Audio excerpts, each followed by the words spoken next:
ওনারা কি করলো, বললো যে হাতটা বেশি নাচে, তুই তো এমনি নাচুনি। তো পাশের একজন বলতেছে গলা ডাবায়া কথা গো, বুঝা নিব তো। এরকম বলার পর পরে আমি বলতেছি তোমরা কে, নিশ্চয়ই আমার চেনা কেউ, তোমার মুখ আমি দেখবো। বললো তোর হাত দুটা বেশি নাচতেছে, হাত দুটা বাইদা নিল। পরে পা দিয়া যখন আমি লাথি মারলাম, আমার মনে করেন থাপড়াইতে থাপড়াইতে পুরো লাল বানাই লাইছে। পরে আমার টাইনা নিচে নামায়া পিছন দিকে এভাবে হাত দিয়া খাটের পায়ের সাথে আমার বাঁধছে। এই 18 চলতেছে। এখন 18 চলছে। আপনি কি একটু শারীরিকভাবে অসুস্থ? জি। আপনার কথা শুনে মনে হচ্ছে কারণ একটু দুর্বল লাগছে আপনাকে। জন্ম জেলা কোথায়? আমার জন্ম জেলা নারায়ণগঞ্জ। নারায়ণগঞ্জ থেকে আপনি আসছেন আজকের এই স্টোরিটা বলার জন্য? জি। ওকে, আর কিছু বলতে চাচ্ছিলেন? আর আমার বাবার বাড়ি কিন্তু মুন্সিগঞ্জ, কিন্তু আমি জন্ম নিয়েছি নারায়ণগঞ্জে, বড় হয়েছি নারায়ণগঞ্জে, ইভেন আমি এখন নারায়ণগঞ্জেই আছি। আচ্ছা, তুমি শুরু করেন আপনি যেখান থেকে বলতে চান। খুব অল্প বয়সে যতটুকু শুনছি, এখনো আম্মুর কাছে শুনি যে আমার জন্মের পর থেকেই আমার বাবা তত একটা খুশি না, আমার নিয়ে অনেক ঝামেলা করতো। তো আমার মা কষ্ট সিদ্ধে আমার যখন 7 কি 8 বছর, এর মধ্যে আমার একটা ভাই হয়। তো এই ভাইটা আপনি হওয়ার প্রথম পর, সন্তান? হ্যাঁ, আচ্ছা। আমার আগেও আমার একটা ভাই হয়েছিল, কিন্তু ওটা হয়েছে মৃত। ও জি। কি করতো আপনার বাবা? আমার বাবা তখন আর কি আমার দাদার হোটেল ছিল, ওই হোটেলে থাকতো। আচ্ছা আর এভাবে উনি গাড়ি চালাইতো। আচ্ছা আচ্ছা, ওকে। তো আমার বাবা যখন মনে করেন আমার বয়স 7, আর আমার ভাইয়ের বয়স এই ধরেন 2 কি 2.5 এরকম হবে, তখন আমার বাবা আমাদের ফলার কি অন্য জায়গায় বিয়ে করে। আপনার বাবা? জি। আমার বাবা আমার মার অজান্তেই অন্য জায়গায় বিয়ে করে। যখন আমার মা জানতে পারে আর কি, তখন জিজ্ঞেস করে তুমি কি এটা করছো ওরে। আর আমার মার বিয়ের পর থেকেই মনে করেন যখন আমি হইলাম, আমার ভাই হওয়া অব্দি ঠিক ছিল, যখন আমি হইলাম এরপর থেকে আমার মারে মারধর। আচ্ছা। মারে তো অনেক মারধর করছে। এরপর এরকম করে সংসার চলতেছে। আমার ভাইয়ের যখন 2 থেকে 2.5 বছর বয়স, আমার ধরুন 7 বছর বয়স, তখন আমার মার পারতেছিল না। এর মধ্যে আবার শুনছে যে বিয়ে করছে। তো আমার মা তো থাকার আর কোনো প্রশ্নই আসে না। আমার মা আমারে আর আমার ভাইয়ের নিয়ে আর কিচ্ছু না বলে নানু বাড়ি চলে আসে। এরপর আব্বু মনে করেন বিচার টিচার ডাকাইছে যে ও চলে যাবে কেন, ওরে বলো যে না যাইতে। তো আমার মা বললো তুমি এরকম করছো, তুমি বিয়ে করছো, শাদী করছো, আমার তো এখন আর কোনো দরকার নাই। তারপর যাই হোক মা গেছিল, আমাদের নিয়ে গেছিল বাবার বাড়িতে। যাওয়ার পর মারে আবার অনেক মারধর করতো, আর মারধর করতো, যতবার মারধর করতো আমার ভাইটার অনেক আদর করতো, কিন্তু আমার সামনে রেখে মারধর করতো। তো আমার ভাই যখন মনে করেন অনেক ছোট ছিল, তো আমার ভাইও তেমন একটা খানা দানা ঠিক মতো পাইতো না, আর আমার তো দেখতেই পারতো না আমার বাবা। তো আমার মা এসব সহ্য করতে না পারে আমার নানু বাসায় চলে আসে। নানু বাসায় চলে আসার পর ওই সময় আমার নানু অনেক গরিব ছিল, ওই ধানের মিলে কাজ করতো। আমার 2টা মামা আছে আর 3টা খালামুনি। তো আমার বড় খালামুনি অনেক আর কি জুয়া খেলে, এরকম হাজবেন্ডের কাছে ওনার বিয়ে হয়েছিল। তো ওই খালু জুয়া খেলতো, প্রায় সময় আমার খালা এই বাসায় থাকতো, বেশিরভাগ নানু বাসায় থাকতো। আবার আমার মার কপালে এরকম হইলো। আর মেজু খালায় যদিও একটু আল্লাহ ভালো নামাজি কালামি ব্যক্তির কাছে বিয়ে হয়েছে, কিন্তু উনি বাবার বাড়ির কথা শুনতে পারতো না। তো উনি মোটামুটি শান্তিতে ছিল। তো আমার মা ভাবতো যে আমার বড় বোনটা এভাবে কয়েকদিন পর পর বাবার বাসায় এসব থাকে। আমার ভাই 2টা, একটা মই চাষ গেছে। আচ্ছা। আর মই চাষ গেছে আমার মার আমার মা যেমন কিছু আমার বাবার সংসারে থাকতে টুকিটাকি যেগুলা রাখতো ওগুলা জমাইতো বাবারে না জানায়া। তো ওইভাবে জমাইতে যেমন অনেকগুলা টাকা করে মামারে দিছে। তো মামা ওদিক থেকেও গেছে, মামা নিজেও কিছু জোগাড় করে গেছে। তারপর মনে করেন মামা মই চাষ, ছোট একটা খালা আছে, ছোট একটা মামা আছে, আর আমরা 2 ভাই বোন। এর মধ্যে বড় খালাও মনে করেন এই বাসায় থাকে, আমার মা ওই বাসায় থাকে। তারপর বড় খালার ঝামেলা শেষ করে বড় খালার বাসায় পাঠাই দিছে। আর আমার আম্মু বলতেছে, আমার আম্মু তখন কাঁথা সেলাইতো, আচ্ছা, কাঁথা সেলাই করে সংসার করতো, দর্জি কাজও জানতো, টুকটাক করতো। পাশের বাড়ি একজন বুদ্ধি দিল যে তুই বাইরে চলে যা। আপনার মাকে বুদ্ধি দিল। জি। তখন কি বাবার সঙ্গে থাকতো না আলাদা হয়ে গেছে? না, তখন তো আমার মা আলাদা ভাবে আইসা পড়ছে। আচ্ছা আচ্ছা, মানে আপনারা কি মার সঙ্গে থাকতেন না বাবার সঙ্গে? মার সঙ্গে থাকতেন, দুই ভাই বোন। হ্যাঁ, এর মধ্যে আবার অনেক কিছু হয়েছে কি, যখন আমার মা আইসা পড়ে তখন 3 মাস পর আমারে আবার নিয়ে যাওয়া হয় আমার আপনার বাড়িতে। বাবার বাসায়? হ্যাঁ, হুম। আমার বাড়িটা দুধের বাচ্চা, আমার বাড়িটা নিতে পারে না, আচ্ছা, তো আমার নিয়ে যায়। নিয়ে বলতেছে যে তুই বাবার সাথে থাকবি না, তুই মার সাথে থাকবি। আপনাকে জিজ্ঞেস করেছেন? হ্যাঁ, হুম। কিন্তু কোনো দিন এতটা আদর করে নাই। আমার দাদু বাড়ির সবাই আমারে যতটা আদর তখন আমারে করছে যে তুই আমাদের সাথে থাকবি, মানে আপনাকে রাখার জন্য মূলত। হুম। কিন্তু আমার রাখতে পারে নাই। মানে আপনি ডিসিশন দিয়েছেন আমি মার সঙ্গে থাকবো। আমি ওদের কাছে বলছি হ্যাঁ থাকবো, যখন বলতাম যে না থাকবো না তখন রাইগা যাইতো আর কি, একরকম করতো আমার সাথে। পরে যখন বিচার বসলো তখন আমি বললাম আমি মার সাথে থাকবো। আপনি নিজে থেকে বলেছেন? তখন কি স্কুলে যাইতেন? মানে ওই বয়স ছিল না? কয় বছর বয়স? তখন আমার বয়স 7 বছর। ও আচ্ছা, ক্লাস 1-2 তে পড়ার বয়স। হ্যাঁ পড়াশোনা করতেন? হ্যাঁ, তখন আমি 3 তে পড়তাম। ক্লাস 3 তে পড়তেন। তো আপনি যেটা বলছিলেন যে আপনার মাকে বুদ্ধি দিল যে বিদেশ চলে যাওয়ার জন্য, হ্যাঁ, তারপর? তারপর ওই আমার মা কি করলো, আমার মা মামারে জানাইলো যে আমি তো বাইরে যাবো, কিছু করতে পারবি কিনা। মামা ডাইরেক্ট বললো না। হুম। মা বললো আমার কিছু টাকা পয়সা লাগতো, এখন যদি তোরা না করে দেস তাহলে আমি কার কাছে যাবো। তোকে যে সময় প্রয়োজন ছিল আমি কি তোকে হেল্প করছি না আমার সংসারে থেকে, হুম। এখন তোরা কিছু কর। তো আমার মামা ডাইরেক্ট না করে দিল। পরে আমার নানু বুঝাইলো যে দেখ তোর মেয়েটা কই যাইব। এটা বুঝানোর পর মামাও কিছু দিল। তারপর হইলো যে মা এই কাঁথা সেলাই করা, দর্জি কাজ করা, মনে করেন 7-8 মাসে কিছু জোগাড় করলো। জোগাড় করার পরে মা এইসব দিয়া ওই সেন্টার টেন্টারে এদিক সেদিক যায়, মনে করেন কিছুদিন পর মা বিদেশ চলে যায়। তখন আমি 8-এ পড়ি। আচ্ছা, ঠিক আছে। তো আমার আপনাকে রেখে যায় কোথায়? আমার নানির কাছে রেখে যায়। নানির কাছে রেখে যায়। ঠিক আছে, নানির কাছে ছোট মামা ছিল বাসায় আর ছোট খালা ছিল। হুম। তো আর আমার ভাইটারে আর আমার নানির কাছে রেখে যায়। আমার মা যাওয়ার 3 মাস পর আমার নানি মারা যায়। ওহো। আমার নানি মারা যাওয়ার পরে মনে করেন এখন তো আমার ছোট খালাটা সংসার হাল ধরলো। আমরাও খুব ছোট ছোট ছিলাম, তখন আমার মাদ্রাসায় দিল। হুম। স্কুল থেকে না মাদ্রাসায় দিল। তখন ক্লাস 5-এ পড়ি। 5-এ পড়া অবস্থায় মনে করেন এখন আমার সামনে পরীক্ষা, এর মধ্যে আমার নানু মারা গেছে। হুম। আবার বলতেছে আমার ছোট খালামণির বিয়ে ঠিক হয়েছিল, ওকে। 40 দিন যাওয়ার আগে বিয়ে দিতে হইব, নয়তো 40 দিনের পরে 18 মাস যাওয়ার আগে বিয়ে দিতে হইব। হুম।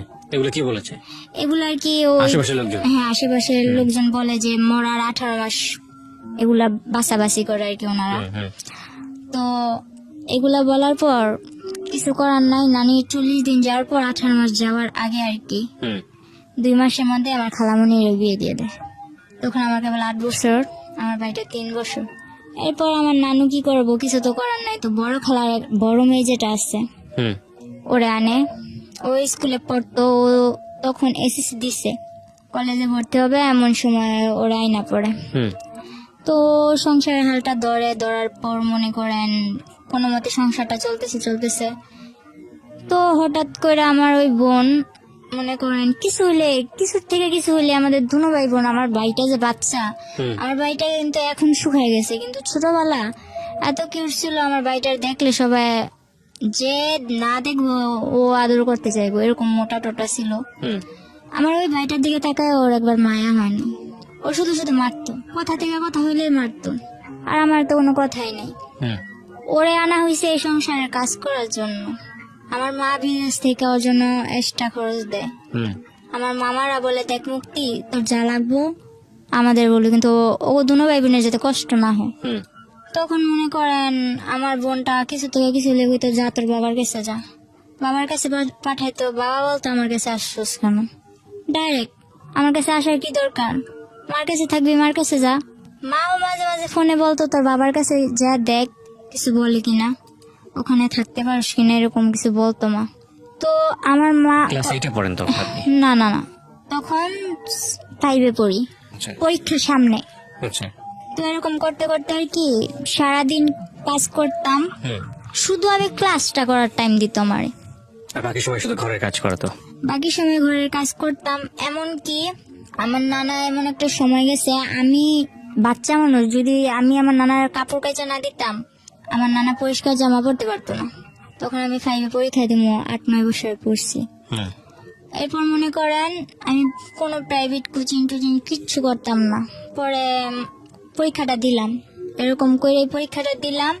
এই সকালে উঠে কি আমি এত তাড়াতাড়ি কি থালা বাসনগুলো ধুতে পারবো? ও রাত্রে 11টা বাজলো, আমি ঘরের মধ্যে পানি আইনা কলসের মধ্যে করে ঘরে পানি আইনা বোলের মধ্যে নিয়ে ওই থালা বাসনগুলো ধুয়ে রেখে যেতাম।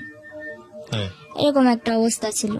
আশেপাশের নানুরা কি করতো, আমার কাছে আমার কথা বলতো, আর ওই আমার খালাতো বোনের কাছে আমার খালাতো বোনের কথা বলতো।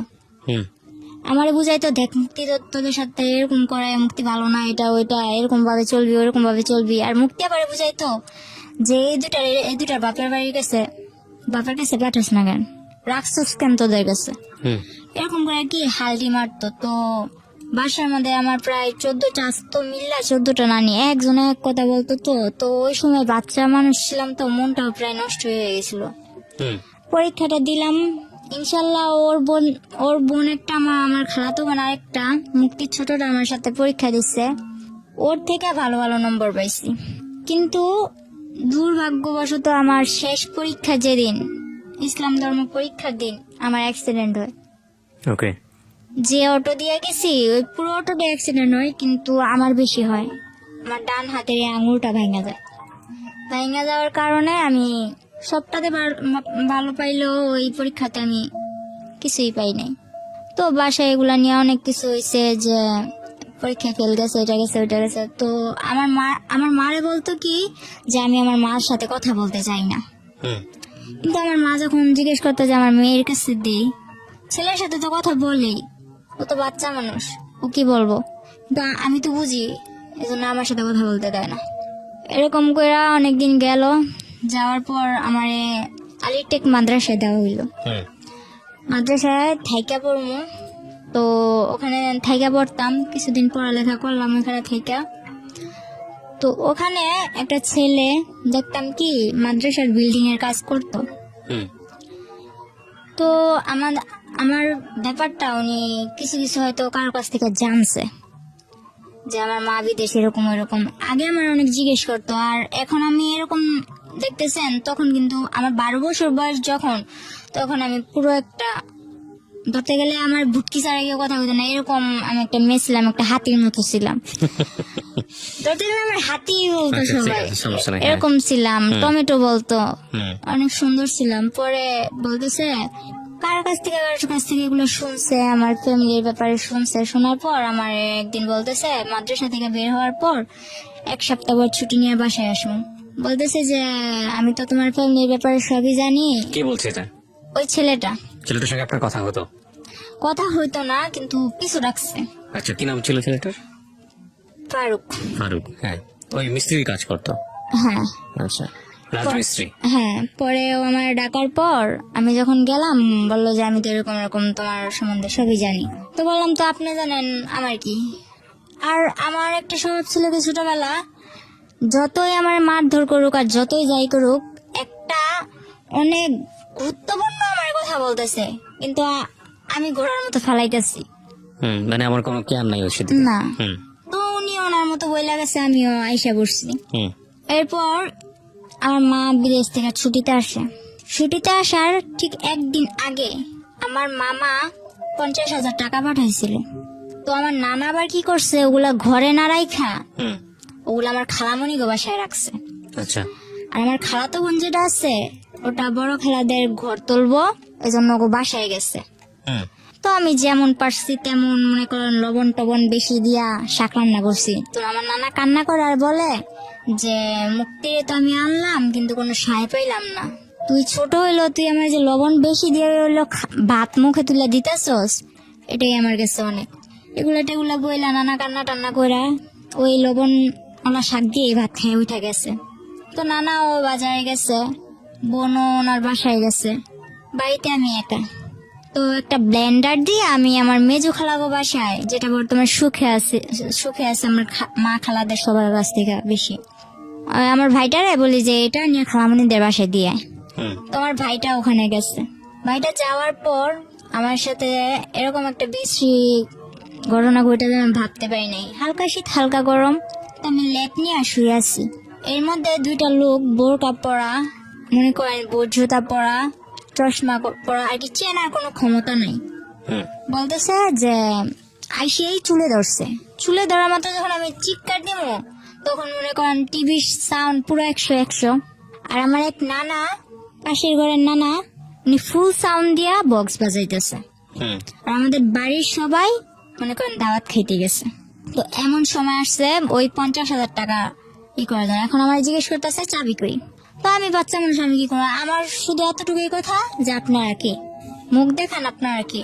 তখন আমি হাত দিয়ে অনেক কালাবালি করলাম যে আমি মুখটা দেখবো, কিন্তু ওনারা কি করলো, বললো যে হাতটা বেশি নাচে, হুম তুই তো এমনি নাচুনি। তো পাশে একজন বলতেছে গলা ঢাবায়া কথা গো, বুঝা নিব তো। এরকম বলার পর পরে আমি বলতেছি তোমরা কে, নিশ্চয়ই আমার চেনা কেউ, তোমার মুখ আমি দেখবো। বললো তোর হাত দুটা বেশি নাচতেছে, হাত দুটা বাইদা নিল। পরে পা দিয়ে যখন আমি লাথি মারলাম, আমার মনে করেন থাপড়াইতে পুরো লাল বানাই লাইছে। হুম পরে আমার টাইনা নিচে নামায়া পিছন দিকে এভাবে হাত দিয়া হুম হাটের পায়ের সাথে আমার বাঁধছে। এখন পা দিয়া লাইতেছে দেখে বলে যে পাটা বেশি নড়ে, পাটাও বাঁচছে। শেষে বেশি রকম চিল্লাইতেছে দেখা বাড়িতে তো কেউ নাই, সুযোগ আরো ভালোবাসে, আমার মুখটাও বাঁচছে। বাঁধার পর মনে করেন কিছুদিন আগে নানা নতুন ফ্রিজ কিনছে, হুম ফ্রিজটার মধ্যে একটা দাম করে লাথি মেরে বললো কি যে সুখ বেশি হয়ে গেছে, ফ্রিজও আনছে করে। এটা বইলা ড্রয়ারটা ভাঙছে, কিছু পায় নাই। না পাওয়ার ফলে আমার 2-3টা লাথি মেরা আমার পায়ে নুপুর ছিল, ওই নুপুর গুলা নেয় নাই, কিন্তু কানে যে ধুলগুলা ছিল ওগুলা নিয়ে গেছে। কিছুদিন আগে আমার মা পাঠাইছে। হুম তো এরকম করে নিয়ে যাওয়ার পর আমার মা আসার একদিন আগের ঘটনা এটা। হুম পরে মনে করেন ওনারা চলে যাওয়ার পর অনেক কান্না, ওনারাও দরজা দিয়ে বের হয়েছে, পিছনের দরজা দিয়ে বের হয়েছে, সামনের দরজা দিয়ে আমার এক আত্মীয় আমার দেখা চিৎকার দিয়ে আমার খুলছে। হুম তো পুরো গ্রাম একটা হস্তনস্ত বিষয় হয়ে গেছে। পরে আমার মা আসলো, মা আসার পর মা একদিন পর আসলো, আমি অসুস্থ, আমার মারতে মারতে প্রায় অসুস্থ বানায় ফেলছে একেবারে। হুম মা আসার পর এখন প্রশ্ন দাঁড়াইছে একটা, আমার কানের দুলগুলা নিল কিন্তু নুপুরগুলা নিল না কেন। এটা সবই আমার একটা নাটক। আচ্ছা, মা বলতেছে আপনার এটা সম্পূর্ণ নাটক, না মা না, তাহলে মার কাছে বাড়ির সবাই বলতেছে, ওই আমার খালাতো বোন বলতেছে ওকে ওকে যে ওর এটা সম্পূর্ণ নাটক, আমি আমার বাসায় গেছি এই কারণে ওই নাটকটা করছে। হুম ওর বাসায় গেছে ওদের ঘর তুলবে এই জন্য, আমি কেন নাটক করতে যাব। এরপর মনে করতেছেন, তাহলে আমি বললাম যে আচ্ছা আমি যদি নাটকই করি, আমি আমার মুখ বাঁধতে পারবো, আমার পা বাঁধতে পারবো, কিন্তু আমার হাতটা বাঁধবো কি করে আমি। হুম হাতটা যে পিছনে নিয়ে এইভাবে বাঁধছে ওটা তো আমার দ্বারা সম্ভব না। হুম পরে বলতেছে তোর ভাইয়ের দিয়ে করাইছিস। তো আমার ভাই তো না না না, আমি এই কাজ করি নাই, আমি কেন করবো, আমি তো খালামুনিকে বাসায় ছিলাম। এখন আমার মা আসছে, আমার মার সামনে তো আমার মারতেও পারে না, কিছু করতেও পারে না, খালি চোখ রাঙায়। হুম তো মা কিছুটা অনেকটা না বুঝতে পারলো, কিছুটা অন্তত বুঝতে পারছে। মা বললো যে মুক্তি কি হয়েছে, তুই এরকম করতেছিস কেন? কয় না কিছু হয় নাই। পরে বললো যে খালামুনি আমার জন্য আনছো কি, তোমার তো আমি চেন আনতে বলছি। তো আমার মা তেমন কিছু আনতে পারে নাই। ওই মুক্তি আপার আম্মু যেটা আমার বড় খালামুনি, ওনারই মাথায় পানি জমছে। হুম তো ওখানে আমার মা 40,000 টাকা দিয়া দিছে। এরকম করতে করতে ওই আমার খালাতো বোনের চেনটা দিয়া দিল, তা তো ওনার মন ভরলো না। এরপর মনে করেন আমার মামা বিদেশ থেকে আসলো, মামা বিদেশ থেকে আসার পর বিয়ে করানোর জন্য আমার মা আর কি অনেক কিছু করলো, যে ভাই বিদেশ থেকে আসছে, ভাইয়ের বিদেশ আর পাঠাবো না, বিয়ে করে দিব। হুম তো মামা বলতেছে আমি বিয়ের পর বিদেশ যাবো। হুম ওরা বলতেছে আচ্ছা ঠিক আছে তুই বিয়ে কর। তো আমার নানুদের পছন্দ দিয়ে আমার মামার বিয়েটা করানো হয়। বিয়ের 4 দিন পর, ঠিক 4 দিন পর আমার মামা আমার জন্য যে চেন আনছে, মোবাইল আনছে, মোবাইলটা তো আমার হাতে দেয় নাই, বলছে এটা তোর জন্য আনছি। হুম ওই চেনটা আমার কাছে চাইলো যে মামা তোর চেনটা দে তো। হুম বিয়ের 5 দিনের দিন আমার মামি আইসা এরকম করে চেনটা দেখায় যে দেখ, এই দেখো তোমার মামা আমার কয়টা চেন দিছে। তো এটা বলার পর আমি অনেক কষ্ট পাইছি, মারে কিছু বলি নাই, তো মা লক্ষ্য করছে। আর বিয়ের 5 দিন হয়েছে মাত্র, কিন্তু আমার মামি করতো কি, আমার মার নামে যেটা হয়েছে ওইটাও আমার মামার কাছে বলতো, যেটা না হয়েছে ওইটাও আমার মামার কাছে বলতো। তো বিয়ের 1 সপ্তাহ হয়েছে, 7 দিন। 7 দিনের দিন আমার মা বললো যে তুই তো চলে যাবি, তো আমি যে তোরে, আমার মা বাইরে থাকা অবস্থায় আমার মামার 12 লাখ টাকা দিছিল। হুম ওই আমার মামা আর কি আফ্রিকা যাওয়ার পথে হুম মনে করেন দালালেরা বিক্রি করে দিছিল। হুম তো টাকাগুলা দেওয়ার পর আমার মা বলতেছে যে ওগুলাই কি করবি। হুম তো এগুলা নিয়ে ওনাদের ভাই বোনেদের মধ্যে কি কথা কাটাকাটি হয়েছে আমি জানি না। আমার মারে অনেক মারলো। তখন সন্ধে মারতে মারতে আমার মার ভিতরে শুধু সেমিস্টার ছিল। আপনার ভাই মানে আপনার মামা? আমার মামা, আমার মা ছোট, ওহো। ঠিক আছে। তখন যখন আমার মার এই অবস্থা করছে, বাহিরে কিন্তু অনেক লোক, হুম হুম হুম চেনা অচেনা অনেক লোক। আমি যখন আমার ওন্নাটা আমার মার গায়ে দেই, তখন আমার মামা আমার দিকেও আকর্ষণ করে, হাত বাড়ায়। তখন আমার মা বলে যে দেখ তুই আমার যা যা করছস, আমার মেয়েটারে কিছু করিস না। এটা বলার পর আমার মামা একটা ইস্যু ধরলো কি, যে তোর মেয়ে তো ছেলেদের সাথে লাইন করে। তখন আমি বুঝতাম না কোনটা লাইন করা বলে আর কোনটা ফাইন করা বলে, এত কিছু বুঝতাম না। ছেলেদের বিষয়টা তখন আমার মাথায় ছিলই না।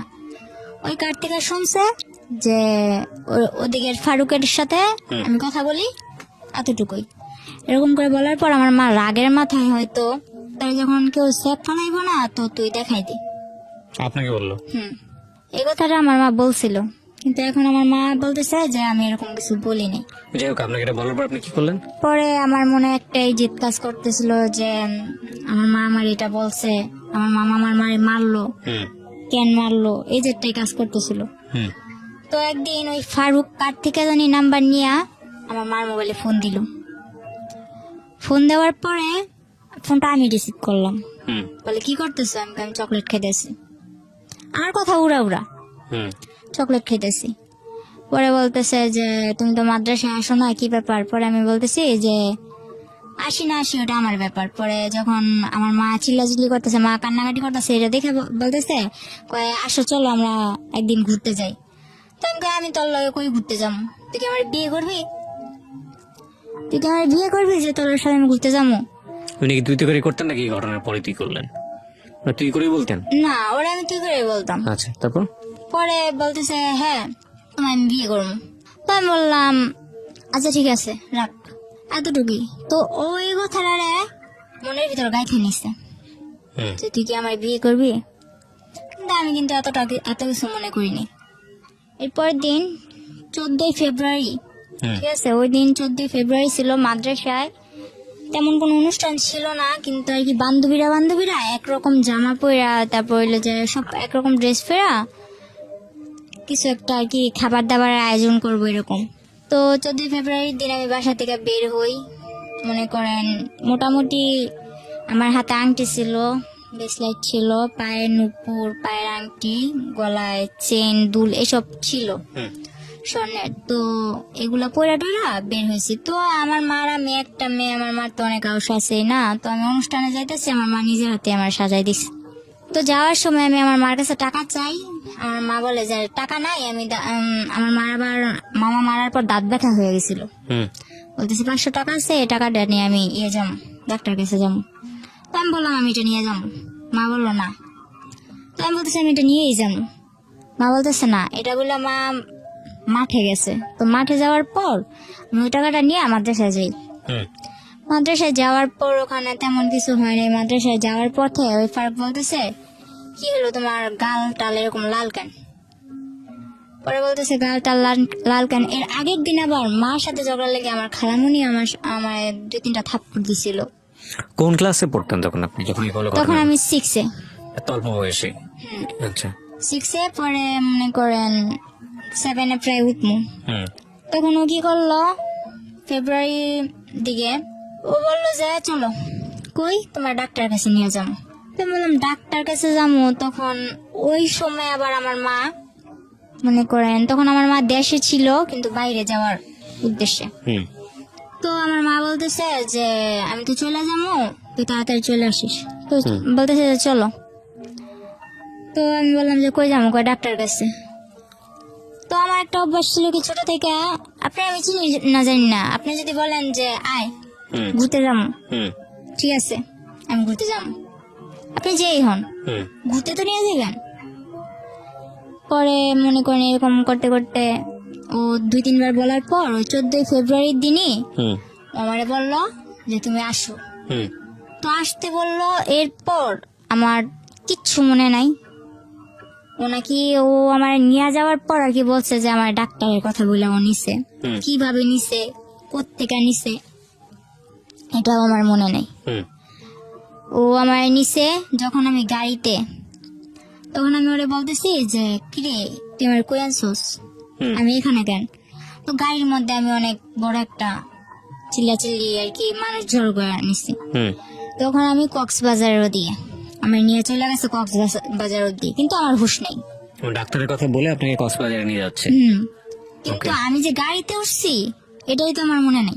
কিছু একটা খাইয়েছে আপনাকে? কি করছে তাও আমি জানি না। আচ্ছা। পরে মনে করেন আমার যখন আমার সজ্ঞান আসে যে আমি ওর সাথে এত দূর কেন বা রাত্র হয়ে যাইতেছে, আমার মা তো টেনশন করবো, হুম তখন কিন্তু আমার হাতে একটা ফোন ছিল, কেউ জানতো না, আমার মাও জানতো না। হুম তখন আমি FM শুনতাম, ওই ফোনটা কেউ জানতো না আমার কাছে আছে, হুম। আমি কি আমার মাও জানতো না। হুম পরে ওই ফোনটা দিয়ে আমি গেমস খেলতাম, সিম টিম কিছু ছিল না। হুম তো সিম টিম কিছু ছিল না, একটা মার সিম ছিল। মার সিম থাকাতে যে আমি মা থেকে নিছি যে মা এই সিমটা আমার দরকার, হুম কারণ সিম ছাড়া আমি FM শুনতে পারতেছি না। তো ফোনে এত কিছু বুঝি না, ওই FMটাই শুনি আর ই করি, গেমস খেলি। হুম এরপর ওই মোবাইলটা ছিল আমার সাথে, পরে বলতেছে তোমার সাথে মোবাইল আছে, মোবাইলটা দাও। হুম মনে করেন জোরাজুরি করে এক পর্যায়ে আমার থেকে ওই মোবাইলটাও নিয়ে নেয়। হুম পরে আমি যখন চিল্লাচিল্লি করে মানুষ জড়ো করি, তখন ওর বাসায় ফোন দিয়া কিভাবে কি ম্যানেজ করলো জানি না, ওর বাসার লোক বলল যে আমি ওর খালামণির মেয়ে, রাগ কইরা চলে আসছি ঢাকা, আমার নানু বাড়ি, রাগ করে চলে আসছি। এখন উনি আমার মা বলতেছে, ওর খালামণি বলতেছে যে ওর খালামণি আমার মা, ওর মা এখন বলতেছে যে আমার যাইতে দিতে। আমি একটু পাগলা টাইপের, আমার কিছু মনে থাকে না, তো আমার জিজ্ঞেস করতেছে তোমার বাড়ি কই। তখন আমি এটাও বলতে পারতেছি না যে আমার বাড়ি কই। মানে এটা কোথায় নিয়ে গেছে আপনাকে? এটা তখন কক্সবাজার, কক্সবাজার কার বাসায়? গাড়িতেই। ও গাড়ির মধ্যেই? হ্যাঁ, গাড়ির মধ্যে আমি চিল্লাচিল্লি শুরু করছি আমার কই নিয়ে আলি। আচ্ছা, ও গাড়ির লোকজনকে বলতেছে? আচ্ছা। পরে এক পর্যায়ে ওরে গাড়ির লোকগুলা ছেড়ে দেয়। হুম ছেড়ে দেওয়ার পর চকরিয়া ওর খালাতো ভাই রুবেল হুম ওর বাসায় নিয়ে মনে করেন আমার 2 ঘন্টাও রাখতে পারে না। আমার পাগলামানি দেখে কি আমি বাসায় যাবো, আমি বাসায় ফোন করবো। তখন তো আপনি জানতেন না যে আপনি কই যাচ্ছেন, কোথায় যাচ্ছেন? হ্যাঁ। তখন ওটা কোন জায়গায় এটাও এটাও জানতাম না, জানতেন কিন্তু না। ওরা কি বলতেছে আমি কিছু বুঝতেছি না। হুম আমি খালি হা করে তাকায় থাকতাম। তো এক পর্যায়ে ওর মামাতো ভাই আর মামাতো ভাইয়ের বউ আমার বুঝাইলো, দেখো সামনে ওই পুলিশ ক্যাম্প দেখছো, যদি এখন তুমি এমন করো তাইলে মনে করো বলবে যে তোমার তুমি কোত্থেকে আইসো না আইসো, তোমার এদিক থেকে ধরে নিয়ে যাইয়া ওদিকে অনেক মারপিট করবো। ও আমার কি করলো, এইসব বুঝাই টুজা বললো যে চলো আমরা বিয়ে করবো। তো আমি বললাম বিয়ে করে কারে, আমি এসব বুঝি না, আমি বাসায় যাবো। আচ্ছা ঠিক আছে, তাহলে তুমি এক জায়গায় চলো, ওই জায়গা থেকে কাজ শেষ হলে হুম তুমি তোমার বাসায় যাইবা, আমি নিজে নিয়ে দিয়ে আসবো। তো এদিক দিয়ে আমার বাড়ির সবাই হয়রান, আমার মা ও বিদেশ টিদেশ যাওয়া বাদ, হুম আমার মেয়ে কই। এদিক দিয়া মনে করেন আমার নানার ছোট ভাইয়ের ছেলে যারা আছে ওরা অনেক প্রভাবশালী, হুম এলাকার মেম্বার চেয়ারম্যান, ওরাও মনে করেন কেস টেস কইরা মনে করেন একরকম অনেক কিছুই করছে আমার পরিস্থিতির জন্য। অবস্থা, হ্যাঁ। পরে ওরা বলতেছে আমি বাসায় যাবো, এর মধ্যে আমার কিছুতেই বাসায় যেতে দিব না। পরে নিল কাজী অফিসে, আমি বুঝতে পারি নাই যে এটা কাজী অফিস। কয়েকটা লোক আসলো, ওর মা, ওর বাবা, ওর মামা, ওর আরো 2-1 আত্মীয়, হুম ওখানে সবাই উপস্থিত ছিল। তো আমার যে সময় বিয়ে হয় তখন কিন্তু আমি হাফ প্যান্ট পরি, এরকম অবস্থা। হুম তো মানে বিয়ে করে আপনাকে? হ্যাঁ। জোর করে আপনাকে বিয়ে করে? আমি ওর খালাতো বোনের সাথে খেলি, ওখান থেকে ডাক দিয়ে আমারে মনে করেন ও আমারে বিয়ে করে, কিন্তু আমি বুঝতে পারি না ওরা কি বলতেছে, এটা তো আমি বুঝি না। তো সবাই মিলাদ পড়তেছে, আমিও মনে করেন মোনাজাত ধরে মিলাদ পড়তেছি। আমার মোনাজাত ধরতে গেলাম, আমি মোনাজাত ধরলাম, আলহামদুলিল্লাহ বলতে বললো, আমি আলহামদুলিল্লাহ বললাম, কবল টবল কিছু না, শুধু আলহামদুলিল্লাহ। এরপর সবাই মিষ্টি খেতেছে, আমিও চাই মিষ্টি নিলাম, খাইলাম, কিন্তু এটা যে আমার বিয়ের মিষ্টি আমি জানি না। তো এর পরের দিন যখন মনে করেন ও ওরে আর আমার এক রুমে থাকতে দেয়, ওর খালাতো ভাইয়ের বউ, ওর মাও আমারে বুঝায়, তখন আমি বললাম মানে কি, আমি তো থাকবো না। এরপর আমার অনেক কান্নাকাটির পর আমি আমি আমি আমি আমার বাসায় যাবো, আর কিছু জানি না, ব্যাস এতটুকুই। পুরো একটা বিশৃঙ্খলা করে লাইছি, পুরো পাগল বানাই লাইছি। পরে বললো যে ও তো তোমার বিয়ে করা স্বামী, এখন যদি তুমি এরকম করো তাহলে তো তোমার পুলিশে দেওয়া হইব, তুমি স্বেচ্ছায় বিয়ে করছো, এখন তুমি এরকম করতেছো। তো আমি বললাম আচ্ছা, আমি যতটুকু জানি বিয়ে করতে আমার বাবার নাম লাগবো, মার নাম লাগবো, এগুলো কোথায় পারলি? আমার তো বিয়ে করছোস, কিন্তু এগুলো কোথায় পাইলি? পরে দেখলাম কি একটা ভুয়া। তখন আমার বয়স কেবল 12, অথচ আমার বয়স দিছে 22-এর উপরে। একটা জন্ম নিবন্ধনের কার্ড বানাইছে, গ্রামের নাম যেমন আমার গ্রামের নাম কুলকেতচর, কিন্তু ওখানে কুলকেতচর, আলিকটেক এরকম করে আর কি অনেক ভুল। একটা জন্ম নিবন্ধনের কাগজ বানায়া কাবিন টাবিন কইরা 3 লাখ টাকা কাবিনে আমার বিয়ে করছে। 5 লাখ টাকা কাবিন, 3 লাখ টাকা উসুল, 2 লাখ টাকা বোকে, এরকম ভাবে আমার বিয়ে করছে। বিয়ে করার পর আমি বললাম এসব তো আমি মানি না। পরে আমার মনে করেন অনেক বুঝায় টুজায় বললো যে কি করবা। তারপর বললো আচ্ছা তুমি ওর সাথে থাকো, থাকার পর কয়েকদিন পর তোমরা আবার তোমাকে বাসায় চলে যাবে। আচ্ছা ঠিক আছে, ওর সাথে থাকলাম। মনে করেন ওর সাথে থাকার পর আমার প্রথম রাতেই মনে করেন আমি 1 সপ্তাহ হসপিটাল, আমার অবস্থা খারাপ। প্রথম যেদিন ওর সাথে এক ঘরে ছিলাম, তখনই মনে করেন আমি 1 সপ্তাহ হসপিটাল। তখন ওর মা বাবা কি করলো, বললো যে আচ্ছা ওই বাসায় থাকা লাগবো না, তোর বোনের বাসায় ওরে নিয়ে চলে যা। তো আমার ননাসের বাসাটা পাহাড় অঞ্চলে ছিল, ওখানে ছিলাম। থাকার পর ওখানেও কয়েকদিন থাকার পর আমার শ্বশুর বললো ঠিক আছে, এবার আমি গ্রামের কিছু মানুষ জানাইয়া বউরে ঘরে তুলে নিয়ে আসি। তো এগুলা করার পর গ্রামের কেউ মানে না, যে ও না জানায় বিয়ে করছে, ও বউ ঘর তুলতে পারবো না, এটা ওইটা। তো আমার শ্বশুর কেউ না জানাই আমার ঘরে তোলে, কেউ জানে না। পরে এক পর্যায়ে যখন আমার ঘরে তোলার পরে, আর এখন আমার শাশুড়িও মানতে পারে না। আমার ননদ যেটা, আমার 7টা ননাস, 5টা ননাস, 2টা ননদ, 1টা ভাসুর। তো এরপর মনে করেন ওরা আমার মানে না। যখন ওরা কেউ না মানে তখন আমার শ্বশুর আর ও আমার অনেক সাপোর্ট করে। তো আমার বিয়ের 19 দিনের দিন ও আমার ফোন করতে দিছে আমার বাসায়। যখন আমি ফোন করছি তখন আমি দুনিয়া পেয়ে লাইছি, এই বুঝি আমার নিয়ে যাইব। তো আমি ফোন করার পর যে ঠিকানা দেই, ওই ঠিকানা দেওয়ার পরে মনে করেন ওরা আমার ওই জায়গা থেকে আবার অন্য জায়গায় সরায় নেয়। ওরা অন্য জায়গায় ঠিকানা দিলে আবার ওই জায়গা থেকে আবার আরেক জায়গায় সরায় নেয়, এই অবস্থা। তো আমার বাড়ির লোক ওই চট্টগ্রাম পুরা ভাইজা খাইছে আমার জন্য, কিন্তু কিছু আমার খুঁজে পায় নাই। পরে এক পর্যায়ে আমার বাড়ির লোক বলতেছে তুই তো মিথ্যা কথা বলস, তুই তো মিথ্যা বলছিস, তুই চট্টগ্রাম নাই, তুই অন্য জায়গায় আসছিস। পরে আমার বাড়ির লোকের আর বুঝাইতে পারলাম না, সবাই এক পর্যায়ে, আর আমার গ্রাম এমনকি আমার মাও জানে যে আমি প্রেম করে লাইন করে চলে গেছি। ওই যে ঝগড়া হয়েছে, মামার কথা বলছে, ওই মামার কথা ধরে আমি প্রেম করছি, প্রেম করে চলে গেছি। সবাই যখন জানে আমি প্রেম করে চলে গেছি, সবাই আমার কথা এই কথাটা বলে, তো মাইনা নিলাম, আচ্ছা যাও আমি প্রেম করে বিয়ে করছি, এখন কি করবো বলো। পরে এর মধ্যে জানি যে বুঝতে পারলাম আর কি আমার শরীরটা বেশি একটা ভালো না, কিছু খেয়ে পেটে রাখতে পারি না, আর মাথাও ঠিক মতো উঠাইতে পারি না। তো পরে শুনলাম যে আমি প্রেগনেন্ট। তখন তো মনে করেন আমার উপর আসমান জমিন কিভাবে বাইনটা পড়ে, এরকম একটা অবস্থা। এরপরে ওরে বললাম, ওরে বলার পর ওর মা আর ও ওদের বাসায় নিয়ে চালের বস্তার উপরে ফেলায় মানে মায়ের এই বাচ্চা নষ্টই করতে হইব, নষ্ট করতে হইব। আমার এক বান্ধবী বললো, ওর সাথে আমি ফোনে যোগাযোগ করলাম। কত বয়স ছিল তখন বাচ্চারা? তখন আমার বয়স ছিল, বাচ্চাটার বয়স 2 মাস। তখন পরে মনে করেন আমার বান্ধবী বললো যে বাচ্চাটা নষ্ট করিস না, সবকিছু দায় দিতে পারবি আল্লাহর কাছে। ফারুক তখন কি করতো? তখন ও হোটেল চালাইতো। ইন দ্য মিন টাইম কি আপনার বাড়ির সঙ্গে যোগাযোগ হয়েছে, কথাবার্তা হয়েছে? হ্যাঁ হয়েছে। মেনে নিয়েছে বাড়ি থেকে? আমার বাড়ি থেকে তো কেউ মাইনা নেয় না। আমার বাড়িতে কোন ক্লাসে পড়তেন তখন আপনি? তখন আমি ক্লাস 7-এ। ওকে, ফারুকের সাথে আপনার বয়সের পার্থক্য কত ছিল? ওর আমার যখন 12 থেকে 13, ওর তখন 20। বাচ্চা নষ্ট করার প্রসঙ্গে আসলো। তারপর অনেক মারধর করলো। তখন আমার বান্ধবীর কথা শুনে আমি বাচ্চাটা নষ্ট করলাম না।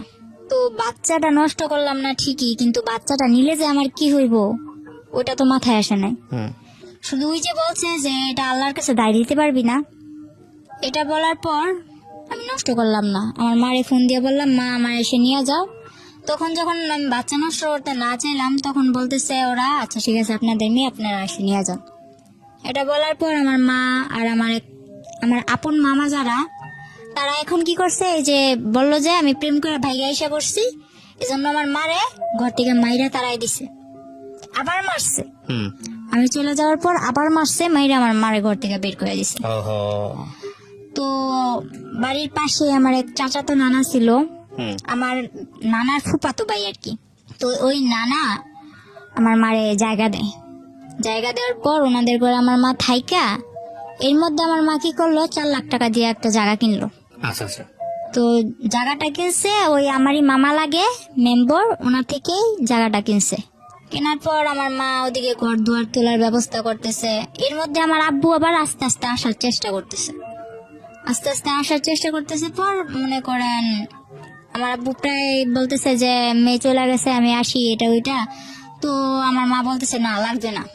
আর মা যখন এটা বললো তখন বললা, আচ্ছা ঠিক আছে, লাগবে না তো, আমার যাতে আর দরকার না পড়ে। তখন বললো আচ্ছা ঠিক আছে, তোমার দরকার না পড়লে নাই, তুমি আইসো না। পরে আমার মামা মনে করেন মারে মারধর করে বাড়িতে করে দেওয়ার পরে মা ওই মামাদের ওই নানাদের বাসায় উঠা জায়গা কিনলো, ঘর দুয়ার তুলতেছে। ঘর যখন উঠাবে, এখনো ঘরের কিছুই করে নাই, শুধু চালটা দিছে। ওই সময় আমি ফোন দিয়ে বলতেছি আমার এসে নিয়ে যাও।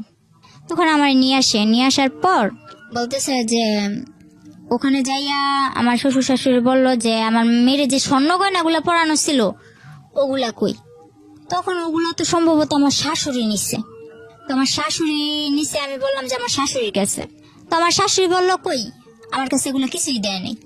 মা আমার নিয়ে এসে পরে, মা নিয়ে এসে ওই রাইতে আমার বলতেছে, যখন বুঝতে পারলো যে আমার কিছু একটা অন্যরকম, তখন বললো তুই বাচ্চাটা নষ্ট করে ফেল।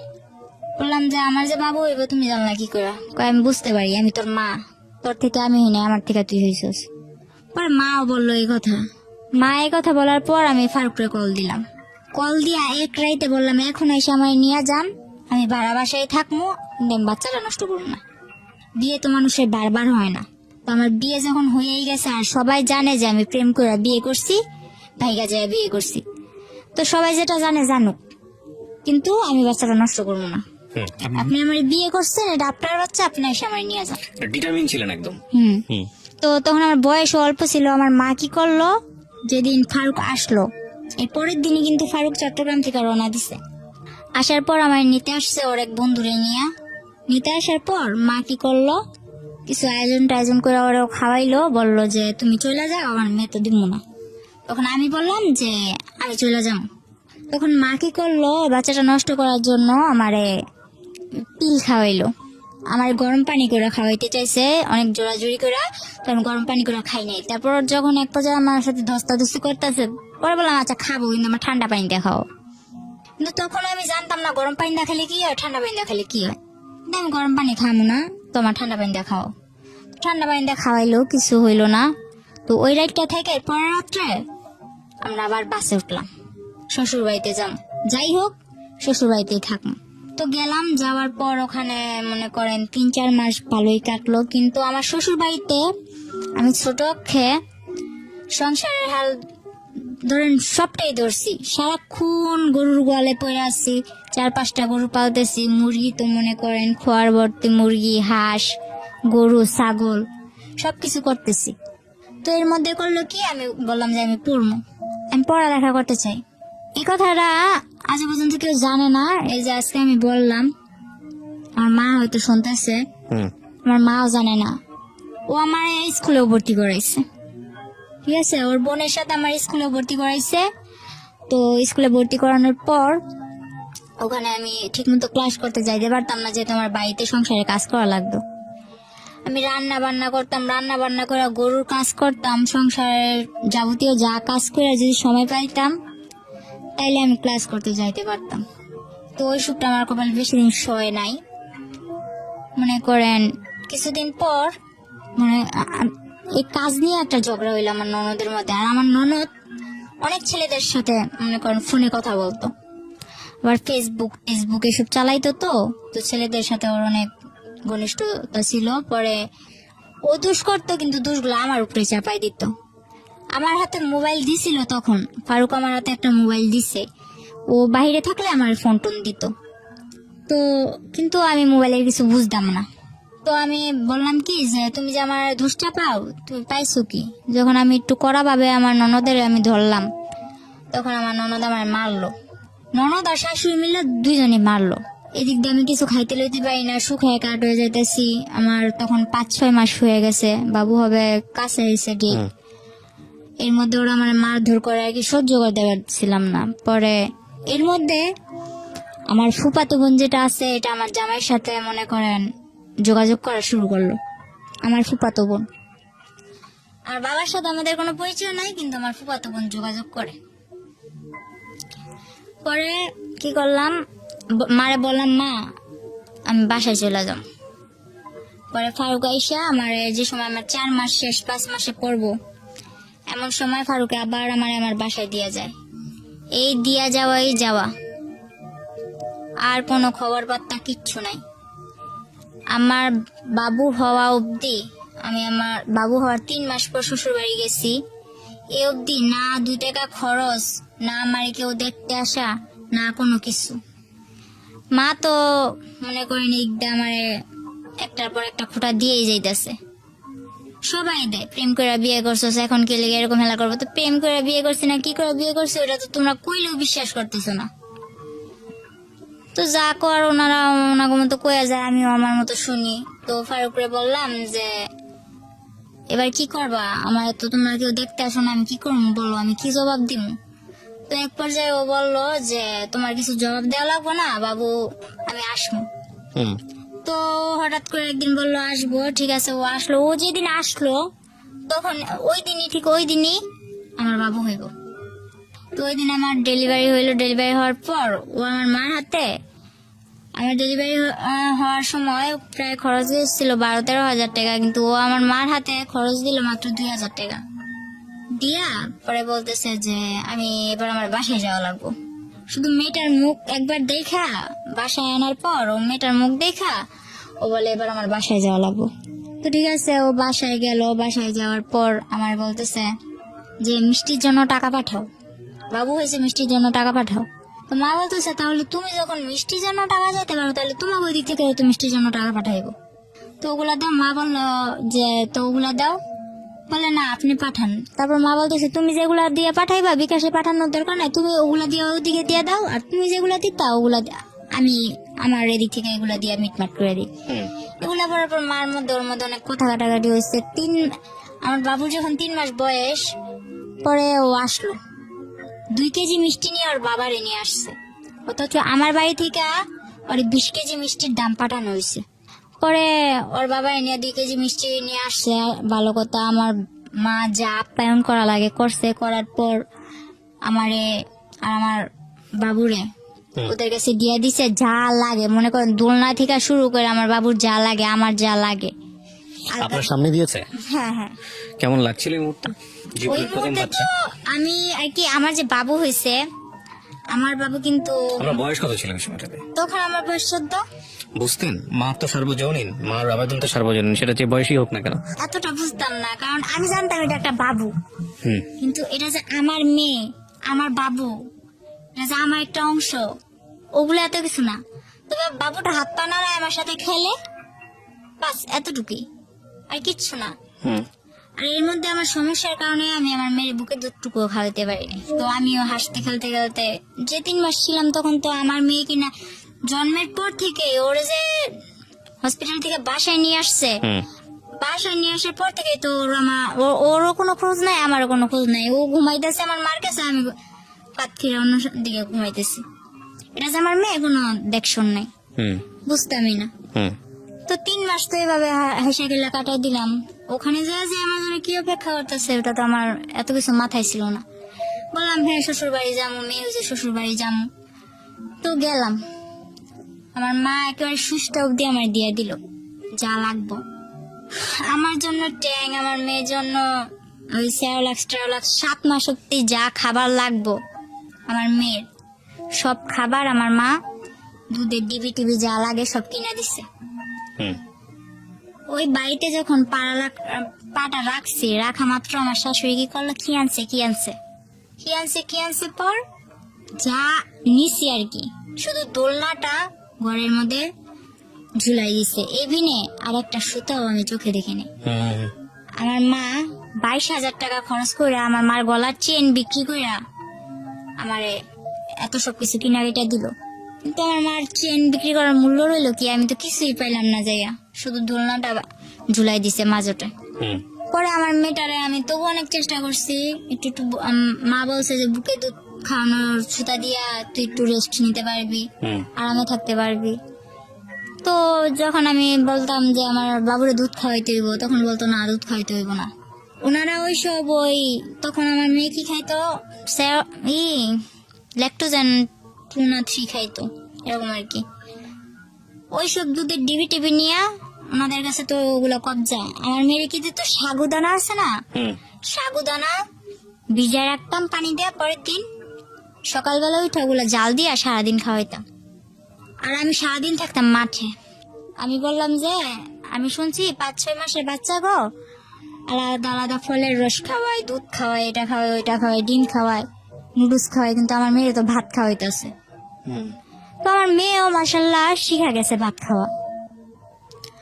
তো আমি ওর বাবার জানাইলাম যে এভাবে কিছু হলে আমি সারাদিন মাঠে থাকি বাড়ির বউ হইয়া, আর আমার মেয়েটা এভাবে থাকে, আমি তো এভাবে পারতেছি না। তো আমি আমার বাসায় জানাইলাম, বাসায় জানানোর পর আমার মা বাহিরে চলে যায়। হুম আমার শ্বশুর বাড়ি দেওয়ার পর মা বাহিরে চলে যায়। মা বাহিরে চলে যাওয়ার পরে আমার ভাইটারে আমার নানার কাছে দিছে, মাদ্রাসায় পড়ে, সারাদিন মাদ্রাসায় থাকে, রাত্র হইলে আমার নানার কাছে আসে। তো মারে বললাম, মা আমি তো এখন এভাবে থাকতে পারতেছি না, তুমি কিছু একটা করো। তো মা বাহিরে যাওয়ার পর, সৌদি আরব যাওয়ার পর মা ধার করে আমারে 95,000 টাকা দেয়। হুম মূলত 80,000 টাকা দেয়, আমার নানা নিয়ে দিয়ে আসছিল। হুম 80,000 টাকা দেওয়ার পর ওই টাকাটা আমার শ্বশুরের হাতে দিলাম যে আমার ঘর তুলে দেন, আমি এভাবে এক ঘরে থাকতে পারতেছি না, আমার সংসার নিয়ে আমি অন্যদিকে চলে যাবো, আমার ঘর তুলে দেন। তো আমার শ্বশুর কি করলো, ওই 80,000 টাকা নিয়ে দূরে, অনেক দূরে, আমার শাশুড়ি বাড়ি থেকে একটু দূরে, এক বাড়ি পরে আর কি, হুম আমার একটা জায়গা দিল। ওই জায়গার মধ্যে ঘরের খাম টাম গাঁথলো, মাটি টাটি বইলো, এগুলা করার পর এর মধ্যে আমার শাশুড়ি আমার দিয়া কিস্তি থেকে অনেক টাকা উঠায়, এক জায়গা থেকে 1 লাখ, এক জায়গা থেকে 20,000, আর এক জায়গা থেকে 30,000, এরকম করে উঠাইতে থাকে। তো তখন আমি কিস্তির বিষয়টা বুঝলাম না, আমার নিয়ে যাইতো, আমার মনে করেন গাড়ি করে নিয়ে যাইতো, ওইটা কটা সাইন টাইন দিতাম, হুম পরে আবার আসার সময় আমার কিছু খাওয়াইতো। তো এটা আমার কাছে একরকম আনন্দের ব্যাপার ছিল, বাড়ি থেকে বের হইতে পারি না, গাড়ি দা ঘুরতে যাই। হুম কিন্তু আমার দিয়ে যে কিস্তি নিতেছে, কিস্তি নিলে যে কি হইব ওইটা আমার মাথায় নাই। হুম পরে যখন আমার ঘর তুললাম, ঘর তোলার পর আমার মা ঘরের মধ্যে যা লাগে, মার থেকে টাকাই না, যা লাগে, একটা সুইচ পর্যন্ত, একটা চামচ পর্যন্ত আমার শাশুড়ি আমার দেয় নাই। আমি সবকিছু কিনে নেওয়ার পর পুরো একটা 10 বছর সংসার করলে যা না হয়, আমি সব গুছানোর মতো একটা সংসার করি। তখন আমার কাছে ভালোই লাগতেছিল। তখন আস্তে আস্তে বুঝতেছি যে এটা আমার সংসার, আমার বিয়ে হয়েছে, আমার একটা বাচ্চা হয়েছে।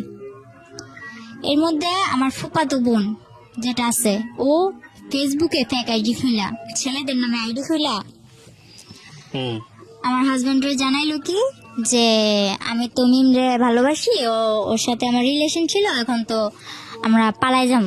হুম তো ফারুক তো আমি বলতে পাগল ছিল। এটা যখন বললো আমার ফুফাতো বোন, তখন তো ও পুরা রাগ আমার উপর, কিন্তু আমার বলে না। এরপরে কি করলো, আমি যখন জিজ্ঞেস করলাম, এরপর বলে যে দেখ কি বলে এগুলো। হুম তো তখন আমি আর কি টুকটাক ওই বাংলায় যে ইংলিশ গুলা লেখে না, আমি ফটর ফটর বলে দিতাম। ও যে চ্যাটিং করে না, এগুলো আমি ফটো বলে দিতাম, তুমি এটা লিখতেছো এটা লিখতেছো। কিন্তু আমি মোবাইল সম্বন্ধে কিছু বুঝতাম না, মেসেঞ্জারে চ্যাট করতে আমি বলতাম। তো আমার বলতো তুই তো সবই পারস, দেখা যায়, আয় তোরে বুঝাই। এই যে মেসেঞ্জারে এই লোকটা তোরে এই যে এরকম ভাবে বলতেছে, তোর সাথে আগে রিলেশন ছিল, এখন তোরা পালাই যাবি, তো ওর সাথে যোগাযোগ, তোর হাতের মোবাইলটা আমার দিয়া লাবি, আর কেউ যোগাযোগ রাখতে পারবি না। আচ্ছা, হাতের মোবাইল নিয়ে নাও, মাই যদি ফোন দেয় এই মুহূর্তেই তো দিব, আর মাই বিদেশ থেকে একটু ফোন দিব, আমি তোমার লগে একটু আমার মার লগে একটু কথা কম, আর তো কিছু না। তো মোবাইল আমি দিয়ে দিচ্ছি। এরপর ওই ফেক আইডি দিয়ে আমার ফুফাতো বোন কথা বলতে বলতে এক পর্যায়ে আমি বলি আচ্ছা ফোন দিতে বলো ওরে। তো আমার ফুফাতো বোন কারে ম্যানেজ করছে জানি না, একটা ছেলে দিয়ে ফোন করাইছে। ওই মুহূর্তে ফোন করানোর পর আমার ফুফাতো বোন যাই অশান্তি লাগাইছে, লাগানোর পর আমার মারধর করে আমার বাসায় দিয়া যায়। আচ্ছা, অনেক মারধর করে। তখন আমার মনে করেন এরকম অবস্থা করছে, আমার বাচ্চাটা ছোট ছিল, ও পাটা আছে না, শিল পাটা, আমি খাটের নিচে বসে রয়েছি, ও খাটের উপর দাঁড়ায়, ওই পাটা আমার মাথায় ছেড়ে দিচ্ছিলাম। 7 দিন অব্দি আইসিইউতে ছিলাম। আর ও যদি মারতো তাহলে বেশিরভাগ মাথায় মারতো, আর যে জায়গায় আমি কারোর কাছে বলতে পারবো না ওই জায়গায় মারতো। বলতো যে তুই যখন আমার হবি না, কার জীবনে আমি তোর যেতে দিব না, এরকম করে আমার মারতো। তো এক পর্যায়ে আমি 7 দিন আইসিইউ থেকে আসার পর আমি এখনো বলি নাই যে আমি 7 দিন অব্দি আইসিইউতে ছিলাম, কারণ আমার মা অনেক কষ্ট পাইব। পরে আমার বাসায় দিয়া যায়, আমার মেয়ে সহ দিয়া যাওয়ার পর আমার ভাইটারে নিয়ে আমি থাকি। এদিকে আমি বাসায় এসে দেখি আমার ভাই, ছোট ভাইরে আমার ভাইয়ের হাড় নিয়ে হইছে। হাড় নিয়ে হওয়ার পর আমার ভাই বয়স অনুযায়ী বিছনায় প্রস্রাব করে দেয়। আমার বাবা, যে বাবার সাথে আমার মার কোনো যোগাযোগ নাই, আমার ভাইয়ের এই রোগটার জন্য প্রথমত আমার বড় খালারে টাকা দিছে 40,000 ওর চিকিৎসা করতে। বড় খালাই করে নাই, মেজু খালাও ছিল, ও ওনাদের বাসায় গেলে ভালো মন্দ কিছু খাওয়াই দিত আমার ভাইটারে, ব্যাস এতটুকু। আর ছোট খালায় বিয়ে দিছে, ছোট খালায় তেমন একটা আমাকে করে না। বড় মামার বউ আইছে, বড় মামাই তো বউর কথায় ওঠে আর বসে। নানার কাছেও টাকা দিছে, নানাও চিকিৎসা করে নাই। শেষে না পাইরা আব্বুরে মায় কল দিছে, নাম্বার জোগাড় কইরা কল দিয়ে বলতেছে যে আমার ছেলে অসুস্থ, আমার ছেলের চিকিৎসা করো। আব্বুরেও টাকা দিছে মায়, মোটা অঙ্কের টাকা দিছে সবাইরে, কিন্তু কেউ চিকিৎসাটা করে নাই। আমি যখন চলে আসি, চলে আসার পর আমার মা আমার হাতে কিন্তু টাকা দেয় নাই। ওই মাসে যা লাগতো, ওই বললাম না যে আমার একটা মামা মেম্বার ছিল, ওনার কাছ থেকে মাসে 2,000 টাকা আনতাম, মনে করেন মোবাইল খরচ, তারপর হইলো যে এভাবে কিছু টুকটাক খাইতে মন চাইলে এসবের জন্য। আর বাজার যা করা লাগতো, বাজারে ফোন দিয়ে কয়ে দিতাম যে রসুন মোবাইল এগুলো এগুলো পাঠাইতে গেছে, ওনারা পাঠাই দিত। মাঝে মাঝে আমি যাই নিয়ে আসতাম। তো এর মধ্যে আমার বাড়িতে একটা উঠলো কি যে এই মেয়ে কেন এই বাড়িতে থাকবে, ও তো ভাইগা চলে গেছে। তো আমি যা করি ওই মেম্বরে জানাই করি, মেম্বরের কথা ছাড়া আমি উঠে বসি না। কিন্তু গ্রামের মানুষ আমার নামে আজে বাজে কথা বলা শুরু করলো। তো আমার ওই যে বললাম না এর আগে আমার একটা রোগ হয়েছে, ওই রোগটা আবার দেখা দিচ্ছে। আমার বাবু হওয়ার 1 বছর পর আবার দেখা দিল। দেখা দেওয়ার পর ওই রোগটা নিয়ে আমি অনেক দৌড়াদৌড়ি করতেছি, কবিরাজ বাড়ি, ডাক্তার কাছে, নারায়ণগঞ্জ ডাক্তার, ঢাকা এসে দৌড়াদৌড়ি করতেছি। তো তখন আমার মেয়েটারে আমার ছোট ভাই রাখতো, আমি একা একা দৌড়াদৌড়ি করতাম। তো সবাই বলতো এ মেয়ে তো আবার কোন ছেলের সাথে চক্কর আছে, নয়তো এত রাত্রে এমনি বাড়ি ফিরে, রাত বাজে 8টা, এই 8টা বাজে এই সকালবেলা যায়, 8টা বাজে আসে, বা বিকাল বেলা যায় রাত্রে 8টা বাজে আসে, এসব বলা বলি করতো। তো আমি বলতাম যে আমি এক জায়গায় গেছি, ওই জায়গায় আমার দেরি হইতেই পারে, ডাক্তারের বিষয়ে সিরিয়াল আছে, কত কিছু আছে, বা রাস্তায় জ্যাম ট্যাম থাকে, দেরি হইতেই পারে। তো আমি যে সময় যদি দেরিও হইতো ওই মামারে জানাই দিতাম যে মামা আমার আসতে দেরি হইব, বা মামা আমি আইসা বসছি। তো ওই মামা সবকিছু ওদিক দিয়ে ঠিকই আছে, মামা বাগনির দিক দিয়ে ঠিকই আছে, মেম্বরে আর আমি ঠিকই আছি। আর আমার মা, হুম যে কোনো সমস্যা হোক আমার মা আমার ওই মেম্বার মামার লগে হুম শেয়ার করতো। পরে আমার মামা সবকিছু জানতো, কিন্তু এদিক দিয়ে আমার বাড়িতে এরকম আমার নিয়ে অনেক বড় একটা ঝগড়া হয় যে আমি অন্য ছেলে নিয়ে ঘুরতে যাই, হুম আমার মেয়েরে আমার ছোট ভাইয়ের কাছে রেখা, আমার ভাই অসুস্থ আমার ভাইয়ের কাছে রেখা যায়। হুম তো এক পর্যায়ে আমি বললাম যে মা আসলে তো আমার ভাই তো অনেক অসুস্থ, ওর তো অপারেশন করা লাগবে। হুম আমি মারে না জানে আমার ভাইয়ের এক্সরে করাই, রক্ত পরীক্ষা যা লাগে করাইছি। করানোর পর মারে বললাম, মা আবার ওই মামারে বললো, মা বললো যে ওর হাতে টাকা দিস না, কিন্তু কোন জায়গায় অপারেশন করব ওই জায়গায় তুই টাকা দিবি। হুম তো আমার হাতে টাকা দিতে না করলো। পরে আচ্ছা ঠিক আছে, আমার হাতে টাকা দিত না। পরে আমার গাড়ি ভাড়া দিয়ে যে যাবো ওই টাকাটাও আমার কাছে নাই। পরে মানুষের থেকে ধার করে নিয়ে গেলাম। যাওয়ার পরে ওদিকে যাইয়া ভাইয়ের অপারেশনটা করাইলাম। তখন একটা আল্লাহর বান্দা, শুধু আমার বড় খালা গেছে, যার আমার মা 40,000 টাকা দিছিল শুধুমাত্র আমার ভাইয়ের অপারেশনের জন্য। ওই ব্যক্তি ওখানে যাইয়া আমার ভাইয়ের মনে করেন অজ্ঞান কইরা ডাক্তার, আমার ভাই তো তখন আর কি একটু হ্যাংলা ট্যাংলা টাইপের ছিল, ওর ইনজেকশন দিয়ে ডাক্তার বের হয়ে বসে আমি অপারেশন করতে পারবো না। হুম ধরতে গেলে আমার ভাইয়ের মরার অবস্থা, আমার খালায় উপরে ঘুমায়। আর আমার ভাইয়ের জন্য যে 500 টাকা ধার করে নিয়েছিলাম, ওর তো হার্নিয়া হয়েছিল, লুঙ্গি লাগবে অপারেশন করতে। লুঙ্গি কিনছে ঠিকই, 100 টাকা দা লুঙ্গি কিনছে ঠিকই ফুটপাত থেকে। বাকি যা টাকা ছিল উনি ওনার নাতনি, বড় মেয়ের যে নাতনি আছে ওই নাতনিদের জন্য জামা কিনছে। সামনে কি হইবে ওইটা আর ভাবে নাই। তো আয়সা ঘুমাইতেছে, তো আমি যাই বলতেছি খালা খালা অপারেশন তো বন্ধ করে দিছে, আমার ভাই তো খারাপ অবস্থা, আমার ভাই তো মরে যাইব। আমার মেয়েটা আমার কোলে আছে, হুম এই মেয়ে নিয়ে আমি আমার ভাই নিয়ে দৌড়াদৌড়ি করতেছি। তো পরে মনে করেন আমার খালা তেমন একটা পাত্তা দিল না। এক পর্যায়ে যাই হোক পরশু শুদ্ধ আমার ভাইয়ের অপারেশনটা হইলো। অপারেশনটা হওয়ার পর ভাইটা নিয়ে কিছুদিন পর আমার হাজবেন্ডের সাথে আমার যোগাযোগ হইলো। যোগাযোগ হওয়ার পর এর মাঝখানে আবার কি করছে, রাকিব নামে একটা ছেলে, আমাদের গ্রামের পাশের গ্রামের, ওই ছেলে বলতেছে তোর মেয়েও আছে জানি, সবই জানি, কিন্তু তোরে তো আমি ছোট থেকে চোখে চোখে রাখছি, কিন্তু তোর এখন বিয়ে হয়ে গেছে, তোর বিয়ে হোক বাচ্চা হোক যাই হোক আমি তোর নিয়ে যাবো, আমি তোর বিয়ে করবো, সবাইটা জানাই বিয়ে করবো, এসব বলতো। আর ওর বোন আমার বান্ধবী ছিল নাকি, ও বলছে যে আমার বোন তোর বান্ধবী ছিল, তুই নাকি ছোট থেকেই বলতি যে আমার স্মৃতি পাটি, আমার বিয়ের সময় স্মৃতি পাটি, তা বললো না কেন লোকে সব দিয়ে বিয়ে, ওই এগরা এগরা ও বলতেছে। পরে মনে করেন ওই ছেলে পাগলের মতো ছিল, ওই ছেলের মা হাতে পায়ে ধরা কান্নাকাটি, এসব না মাথায় না নিয়া যখন ফারুক আবার আমার সাথে যোগাযোগ করা শুরু করলো, তখন আমি আবার ফারুকের বললাম আচ্ছা ঠিক আছে তুমি আইসা আমায় নিয়ে যাও। হুম তো আমার ভাইয়ের অপারেশন হয়েছে কিছুদিন হইলো, আমার বাড়ির মানুষও মনে করেন আমি কোনোখানে গেলে এরকম বাজে বাজে কথা বলে, তো চারিদিক দিয়ে মনে করেন আমি একটা অশান্তির মধ্যে ছিলাম। তো আমি বললাম যে বাপের বাড়ির থেকে ওই শ্বশুর বাড়ির জ্বালাই বালা, এটা কইয়া মনে করেন এর মধ্যে আমার বাপেও আইছে, আমার বাপেও আইয়া মনে করেন আমার লগে বাজে বাজে ব্যবহার করে।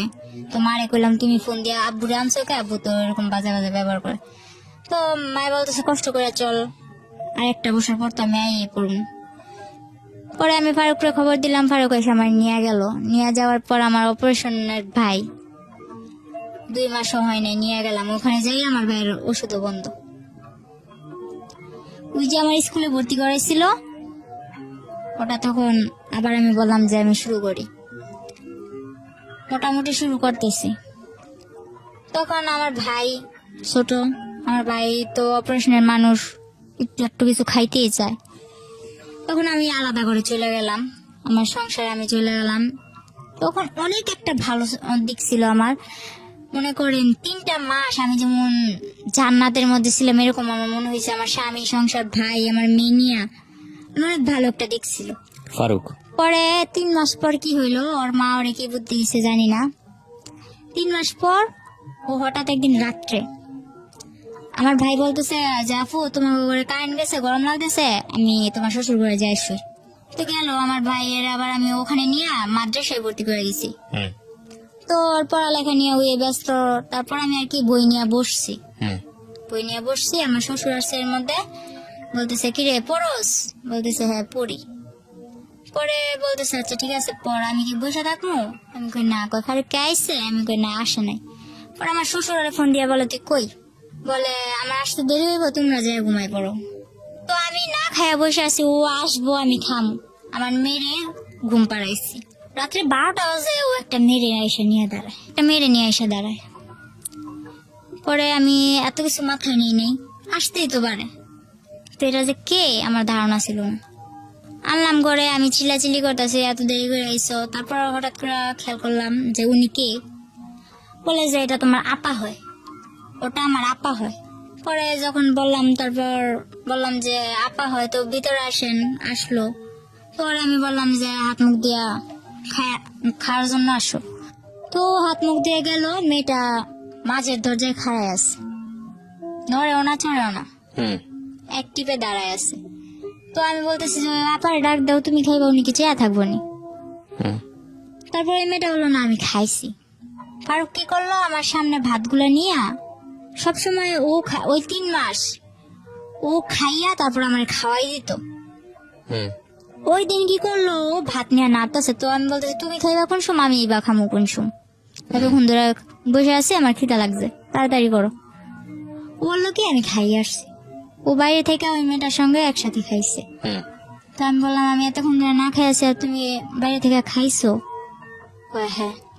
পরে আচ্ছা ঠিক আছে, না খাইলে নাই, এত কিছু মনে নেই নাই। পরে ও আমার ডাকতেছে যে আসো বিছনাটা করে দিয়া যাও। তো আমি বলতেছি আপা শুভ কই? পরে কইতেছে যে তুমি ওই রুমে বিছনা করো, ওই রুমে বিছনা করা বাবুরে ওই রুমে নাও। তো যে ওয়াল ক্লকটা ছিল ওইটা আমার বাবুরে উপরে নিয়ে ওয়াল ক্লকটা টান্দা নিয়ে বলতেছে ওই রুমে। আচ্ছা ওই রুমে বিছনা করলাম। তো আমি ভাবছি ওই রুমে আমার সাথে শুইবো, আফুটা একা এদিকে শুইব। পরে ও কি করলো, ও খাটের মধ্যে বসে আছে। আপুরে বললো যে তুমি শুয়ে পড়ো। তো আপু ওর পাশ দিয়ে যাইয়া খাটের মধ্যে শুয়ে পড়লো। ও বসে আছে, ও নড়ে না। পরে আমি বললাম কি ব্যাপার, তুমি আসো না? ও আসে না। তখন আমার মনে কিছু একটা বাড়ি খেলো। আমি সারা রাত মাঝ দরজায় বসে আছি, কিন্তু আমার কোনো কথা নাই, শুধু চোখ দিয়া পানি পড়তেছে যে আসলে কি হইতেছে। পরে সকালবেলা আমার শাশুড়ির খবর দিলাম। খবর দেওয়ার পর আমার শাশুড়িও কিছু করলো না। 3 দিন মেয়েটা আমাদের বাড়িতেই থাকলো। কিন্তু আমার ভাইরে একদিন তো বুঝতে দেয় নাই যে ফারুক ওরা আনছে কি ভালো মন্দ। আমার ভাইরে এতটুকু বুঝতে দেয় না, যার জন্য আজও পর্যন্ত আমার ভাই বলতে পারে না এসব কিছুই হয়নি। পরের দিন যখন ওর মার সাথে আমি বললাম যে এরকম এরকম করে আনতেই পারে, ভালো কথা, বিয়ে করছে ভালো কথা। আমি কিন্তু বিয়ের কথাটা তুলি নাই। আমি যখন বলছি এই মেয়েটাকে ও আনছে খালাতো বোন বইলা, তো খালাতো বোন ভালো কথা, তো এক বিছানায় থাকে কি কইরা। কয় তুই ছোট মানুষ, এসব বুঝবি না। তো হ্যাঁ আমি মানলাম আমি ছোট মানুষ, আমার বয়স 14, কিন্তু আমার তো এতটুকু বুঝার ক্ষমতা আছে এক বিছানায় কি করে শোয়।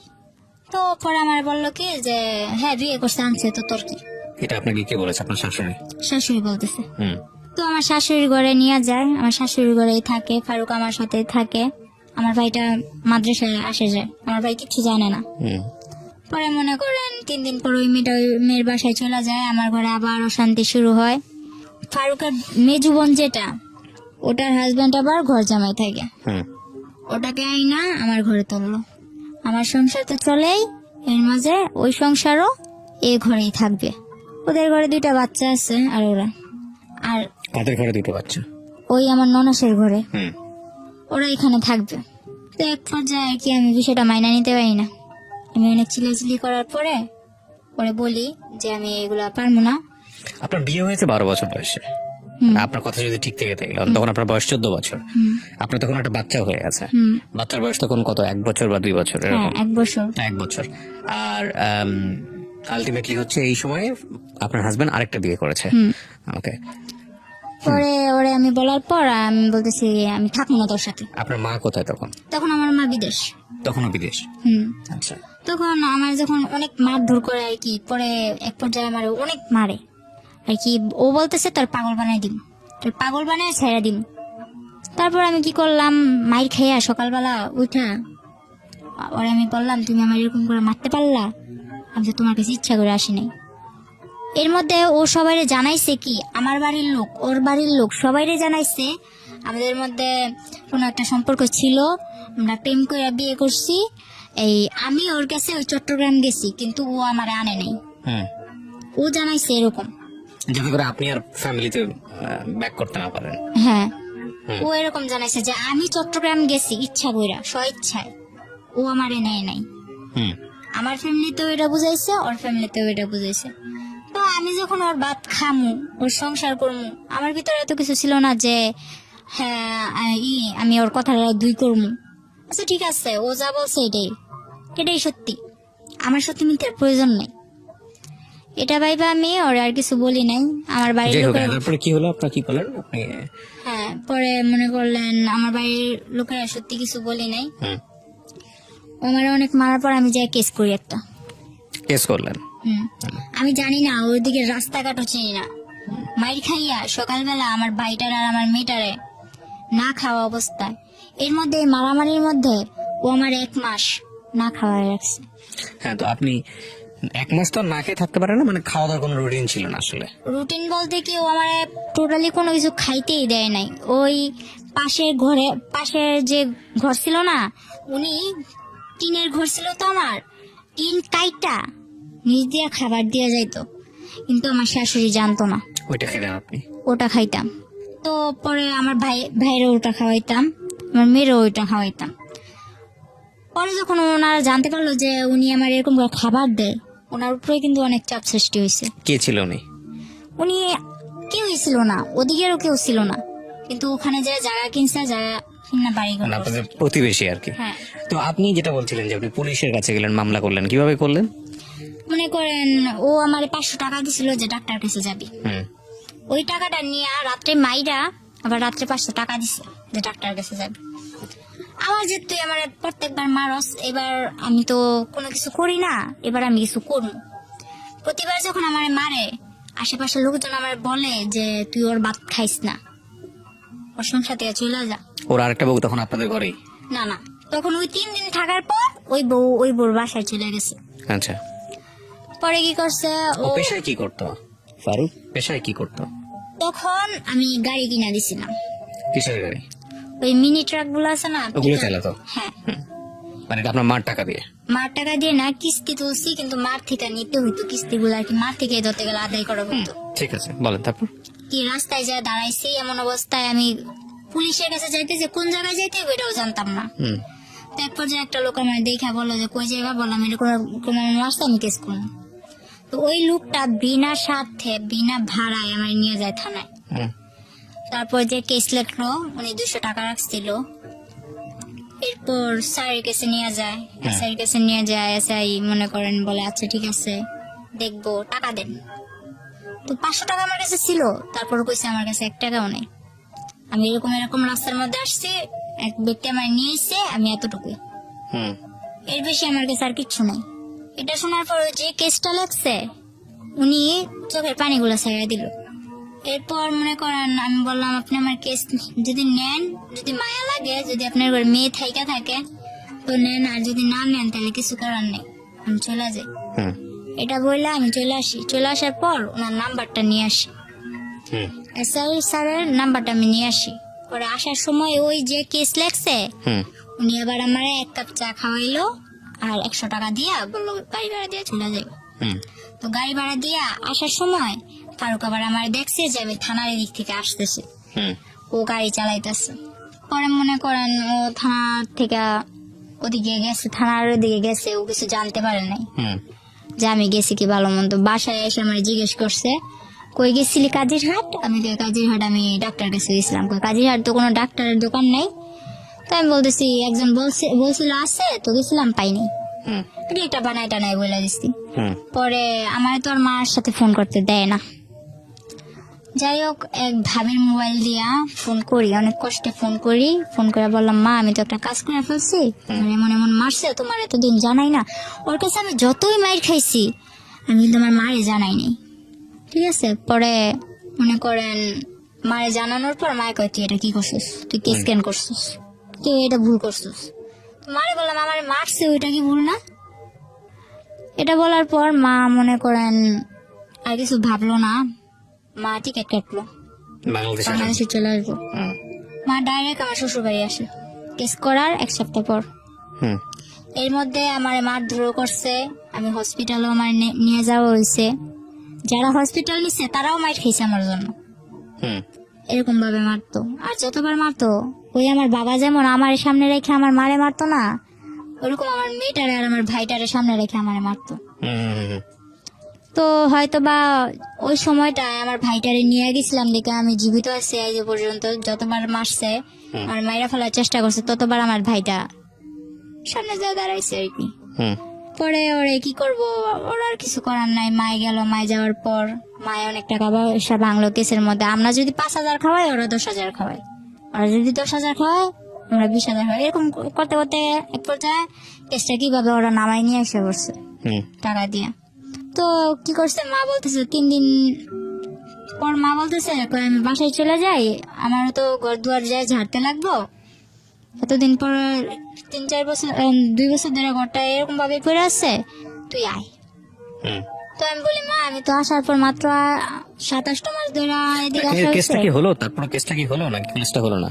কেসটা আর হয় নাই, ওরা টাকা দিয়া সব মীমাংসা হলো, একদম মাটি হুম পুরা ঠান্ডা, কোনো কথা নাই।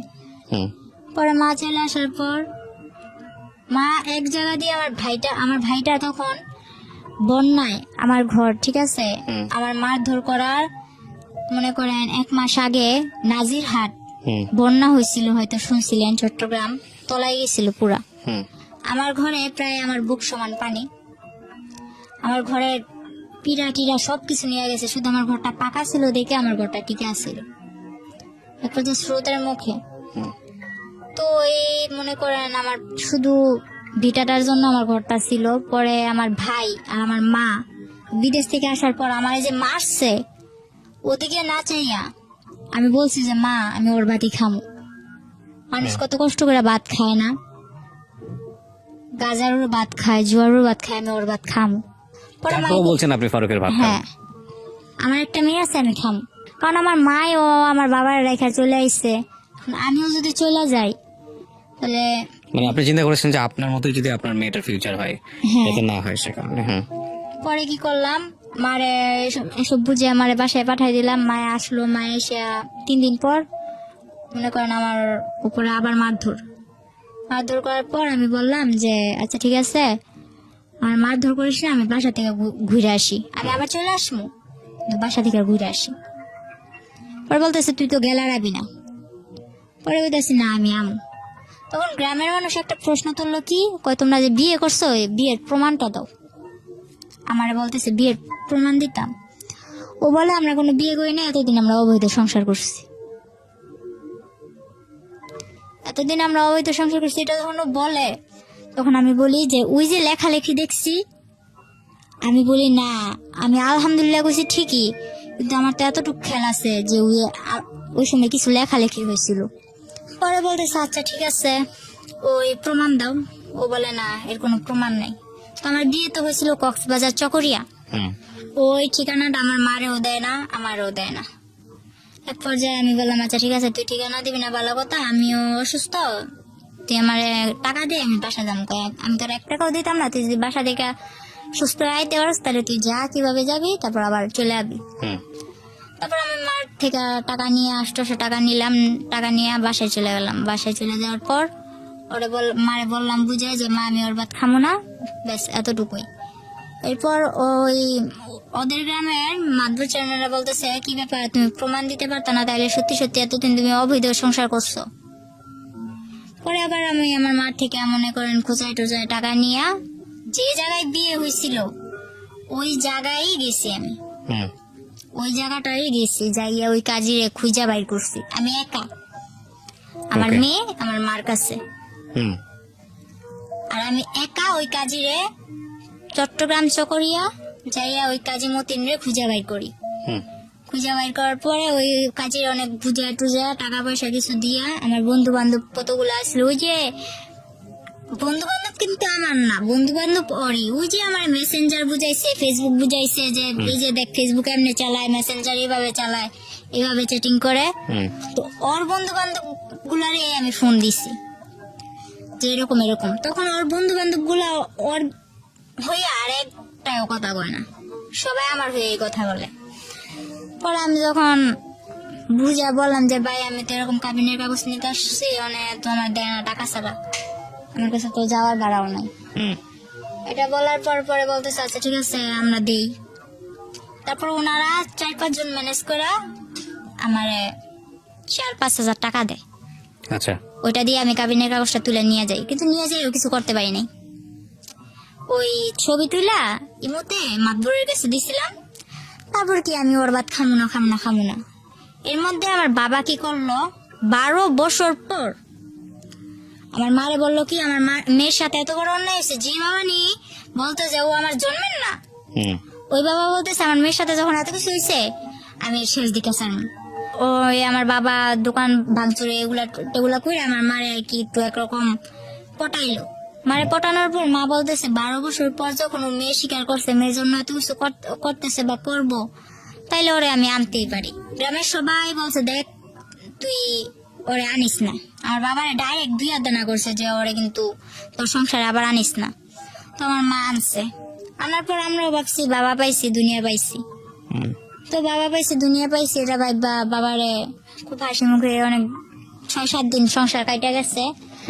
পরে আমি বললাম যে আমি কিছু একটা করবো, হয়তো তো আমার মেয়েটার ভবিষ্যৎ অন্ধকার। এটা বলার পর এই 1 সপ্তাহের মধ্যে আমার মারে আমার মা এতদিন যে বিদেশ করছে যা ছিল আমার বাবা হাত করে নিছে। মানে এইসব কাজ করবে না, এই ধান্দাবাজি করে। তো আমার মারে কিভাবে এসব করে আমার মা বুঝতে পারে নাই যে আমার মারে একদম সর্বশান্ত করে দিচ্ছে। তারপর আমার মা কি করলো, এই 1 সপ্তাহের মধ্যে এরকম করার পর আমি বলতেছি আমার বাবাও কি করলো আমার মার সাথে আবার ঝগড়াঝাটি।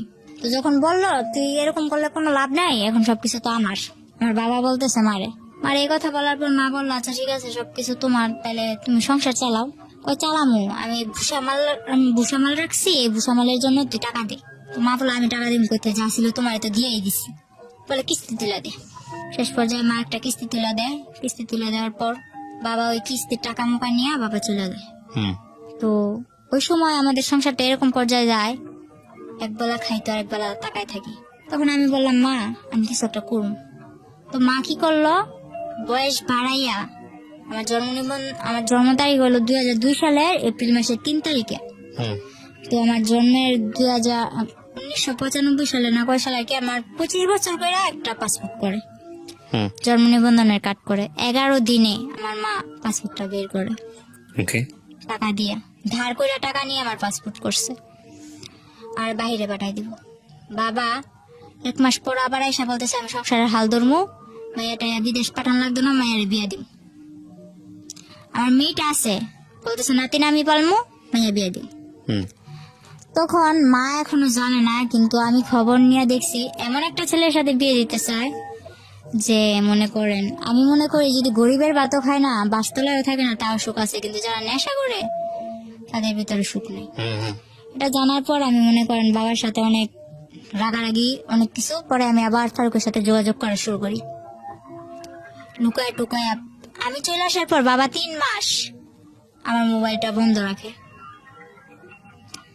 রাখার পর ফলে ফারুক আমারে ফোন দিয়া পায় না, আমিও ফারুকের কাছে ফোন দিতে পারি না। তো ও ভাবে যে ওর ভাত খামো না, এজন্য যোগাযোগ করি না। তো এটা ভাবার পর ও আমার টেনশন মাথা থেকে সারিয়ে দেয়। ও ওই যে আগে যে একটা বিয়ে করছে, ওই বিয়ের পরও আমাদের নারায়ণগঞ্জ এর মধ্যে এদিকে এসে একটা গার্মেন্টসের মেয়ে বিয়ে করে, মানে সে বিয়ের উপরেই আছে আর কি মোটামুটি। পরে আমি জানতে পারি যে কোনো ভাবে, জানতে পারার পর ওরে বলি যে তুমি এরকম বিয়ে করছো। বিয়ে করছি ঠিক আছে, তুই যদি নারায়ণগঞ্জ আইসা আমার জন্য টাউনে আইসা কোনো একটা কাজ কর্ম ঠিক করস, তাহলে আমি তোর কাছে পড়বো, একটা বাসা লবি, তুই আর আমি থাকবো। তো আমি বললাম যে বাবা আমি বিয়ে করবো না। তখন আমার বাবা আমার অনেক মারধর করে। আপনি আবার চলে যান ফারুকের কাছে? চলে যাই না, ও আমার কাছে আসে না। আপনি জান যে রাজি ছিলেন? হ্যাঁ। পরে বাবা আমার অনেক মারলো, আমার তো বাবুর আব্বু মারছে, ফারুক তো আমার মারছে, কিন্তু ফারুকের থেকে দেখুন আমার বাবা আমারে মারলো। পরে মা আমার জন্য মা অনেক মার খাইলো। পরের দিন আমি বললাম যে আমি থাকবো না, আমি চলে যাবো। হুম তো কিছুতেই আমার ঘর থেকে বের হইতে দেন আমার মা। পরে কি করলাম, বললাম আমি খালাগো বাসায় যাবো, আমার কাছে ভালো লাগতেছে না, আমি খালাগো বাসায় যাবো। হুম এটা বইলা 40টা টাকা নিয়ে আমি ঘর থেকে বের হয়েছি, হুম গাড়ি ভাড়া নিয়ে আর কি। 40 টাকা নিয়ে ঘর থেকে বের হয়েছি। এরপর আমি পাসপোর্ট করতে যাইয়া একটা মেয়ের সাথে, ওই সেন্টারে থাকে না, ওই সেন্টারে একটা মেয়ের সাথে আমার পরিচয় হয়েছিল। ওই মেয়েটার আমি কল করলাম হুম যে শাপলা, আমি তো এরকম এরকম বাসা থেকে বের হয়ে চলে আসছি, এখন আমি তোমার কাছে যাবো। আমি আর খালাগো বাসায় গেলাম না, আমি ঢাকা টঙ্গী চলে আসি, হুম আব্দুল্লাপুর, ওই মেয়েটার কাছে। মা তো ওদিক দিয়ে আমার মেয়ে কই গেছে, মা তো পুরা পাগল। বাবা পুরা আর কি ছড়াই দিছে যে অন্য ছেলের সাথে রিলেশন ছিল, অন্য ছেলের সাথে, গেছে বা এরকম হ্যাঁ কিছু। এরকম। আর এর মধ্যে আমার যে মোবাইলটা ছিল ওখানে আর কি আমার দেওর, তারপর হইলো ওর গ্রামের আশেপাশে বা অন্য যারা গাড়ি চালাইতো 2-1 জনের নাম্বার ছিল না, হুম ওইরকম নাম্বার গুলা নিয়ে সবাই আমার বাবা বিরক্ত করলো যে কার সাথে গেছে আমার মেয়ে। এগুলো আসলে লোক দেখানোর জন্য। পরে আমার বাবা এরকম করার পরে আমি চলে আসলাম। তারপর ওই ফেসবুকে ওরই বন্ধু এক আনোয়ার, ও ওমান থাকে, ও কি করলো, হঠাৎ করে আমার ফোনে ফোন দিল। তখন আমি ওই শাপলার কাছে, যে মেয়েটার সাথে আমার পরিচয় হয়েছিল, ওই মেয়েটার কাছে, শাপলার কাছে। পরে কি করলাম, ওই শাপলার কাছে যাওয়ার পর আমি ঘুম, হুম ওই আনোয়ার কল দিছে আমারে। কল দেওয়ার পর আমি রিসিভ করি না, ও রিসিভ করে, বললো যে মিম কই। বলে মিম তো ঘুমাইতেছে, ও তো অনেক অসুস্থ, ও তো ওর বাড়ি ছেড়ে চলে আসছে, ওর বাবার অনেক মারধর করছে, ও তো এখন চলে আসছে। হুম কয় ও কি কিছু খাইছে? ওই আনোয়ার আবার আমার প্রতি একটু দুর্বল ছিল, এটা আমি জানতাম না, হুম তখন জানলাম। ও কি কিছু খাইছে? পরে শাপলা বললো না খাই নাই, আমার কাছে টাকা নাই, খাওয়াইতে পারে নাই। ওই ছেলে আবার কি করছে, আমারে কিছু না বইলা, আমার সাথে কিন্তু ওর সাথে তখন ওরকম কোনো সম্পর্ক নাই, বন্ধু হিসেবেও কোনো সম্পর্ক নাই। ও কি করলো, বললো যে তুমি এখন বিকাশের দোকান যাও। ওই মেয়েটার সাথে সাথে বিকাশের দোকানে যাওয়ার পর 10,000 টাকা দেয় ওরে আমার খাওয়ানোর জন্য, কিন্তু আমি জানি না। পরে ওই মেয়েটা আমার নিয়ে আমার বলে না, আমার ফোনে আর ফোন দেয় না, ওই শাপলার নাম্বার নিয়ে শাপলার সাথে যোগাযোগ করে আমি কেমন আছি, ভালো আছি কিনা শাপলারে জিজ্ঞেস করে, হুম তো আমারে জিজ্ঞেস করে না। পরে শাপলা আমার খাওয়াইতেছে দাওয়াইতেছে খুব ভালো। এর মধ্যে আরেকটা ছেলে, ওর নামটা আমি ভাঙতে চাইতেছি না, ওই ছেলেটাই মেসেঞ্জারে আমারে বলে, ওই ছেলেটার সাথে আমার অনেকদিন ধরে যোগাযোগ, আমার মেয়ে আছে, আমার কিভাবে সংসার ফেলায় আমি আসছি, আমার বাবা আমার মারধর করে, টোটালি সব জানে ফেসবুকে। হ্যাঁ, ওই মেসেঞ্জারে কতগুলো গ্রুপ থাকে না, হুম ওই গ্রুপ থেকে সব জানে। সব জানার পর তারপর ও বললো কি, ওরে কিন্তু আমি প্রথম আঙ্কেল ডাকছিলাম, ওই ছেলেটারে প্রথম আমি আঙ্কেল ডাকছিলাম। পরে ওই ছেলেটা বলে যে, আমি বলতেছি যে এক পর্যায়ে যখন আমি ওই টঙ্গী আব্দুল্লাপুরে চলে আসি, এরপর আস্তে আস্তে আমি ওই মেসেঞ্জারে কথা বলা শুরু করি ফারুকের সাথেও, আর ওর বন্ধু বান্ধবের সাথেও, আর আমার কিছু বন্ধু বান্ধব আছে ওদের সাথেও। এরকম করতে করতে অনেক বন্ধু বান্ধব হয়ে গেল। তো ওই ছেলেটা বলতেছে যে তখন আমার ফেসবুকে সবাই বাবলি নামে চিনতো, তো যেখানে মারিয়া নামটা শুনে ওইখানে আমার হাজবেন্ড ফারুক আমার ভাইরাল করে, ওই অন্য মেয়ের বডিতে আমার ফেস টেস লাগায় ভাইরাল করে, অপমান করে। হুম তো আমার এক ফ্রেন্ড আমারে মিম আক্তার নামে একটা আইডি খুলে দিল। হুম তো মিম আক্তার নামে আইডি খুলে দেওয়ার পর তখন থেকে আমার মিম মিম বলে। যখন ওই ছেলের সাথে আমার পরিচয় হইলো, ওই ছেলের সাথে পরিচয় হওয়ার পরে আমি বলতেছি যে এরকম এরকম, আমার একদিন জিজ্ঞেস করতেছে যে তোমার সমস্যা কি, তুমি কারোর সাথে বেশি মিশো না কেন, আর তোমার দেখলে সবাই এত অপমান করে কেন। এটা যখন বলছে তখন আমি সবকিছু ওর কাছে ভেঙে বললাম। তখন ও আমার বললো, কয় আমারও একটা বোন আছে, ও ইন্ডিয়া চলে গেছে, ওর নামও আমার নাম যেটা, ওর নামও এটা। তো এক পর্যায়ে বললো যে তুমি যদি আমাদের এখানে আসো তাহলে আমি কাজ ঠিক করে দিতে পারি তোমারে। তো আমি এতটুকু বিশ্বাস নিয়ে গেছিলাম। আর যাওয়ার আগে ও আমার এতটুকু ভরসা দিছিল যে ওর কাছে যাওয়ার পর আমার কোনো ক্ষতি হইব না, আমার গায়ে একটা আচরও লাগবে না। যাওয়ার পর যেটা হইলো, কিছুদিন ভালোই ছিলাম, একটা বাসায় উঠলাম। তো ওই আনোয়ার এদিক দিয়ে আমার জন্য পাগল, সাপড়ানেও পাগল করে দিতেছে, ওইটাও আমি জানি না। আনোয়ারের মা আমারে ফোন দেয়, আনোয়ারের ভাবি আমারে ফোন দিয়ে আর কি যা ইচ্ছা তাই। পরে মনে করেন ওই ছেলেটার ওখানে যাইয়া কিছুদিন ভালো ছিলাম, একটা ফ্যামিলিতে যাই আমি ওঠার পর ওই ছেলের সাথে মনে করেন ও আমার কাজ ঠিক করে দেয়, কাজ টাজ করি। পরে এক পর্যায়ে ও আমার কি করলো, আমার অনিচ্ছাকৃত ভাবে ও আমার পুরোটা যাই না, আমার সাথে জোর করা মনে করেন ফিজিক্যাল ভাবে আর কি হ্যাঁ।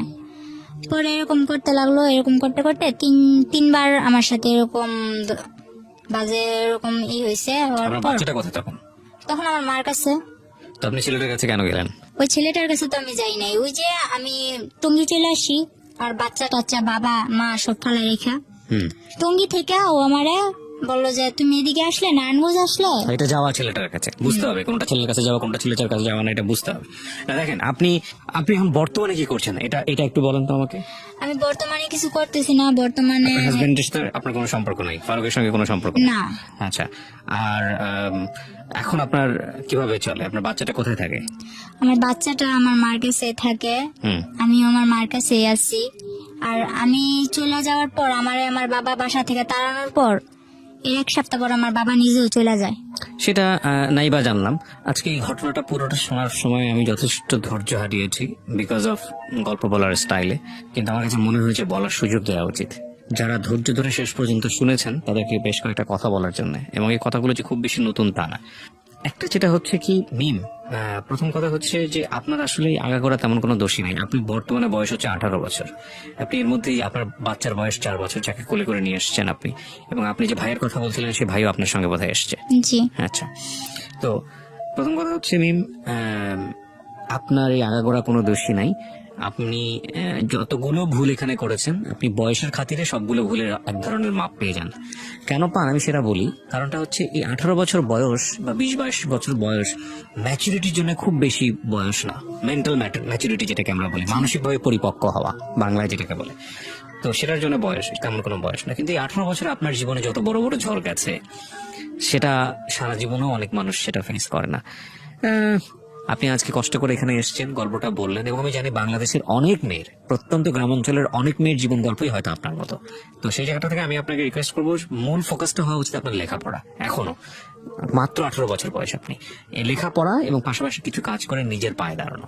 আমার এখনো ইচ্ছা করে পড়ালেখা করতে, কিন্তু আমি যে আজকে এখানে আসা হয়েছে আমার, ঠিক আছে আমি আসছি, ঠিক আছে আমি আসছি, কিন্তু আমি যাবো কি করে এটা কিন্তু এখন আমার ঠিক নাই।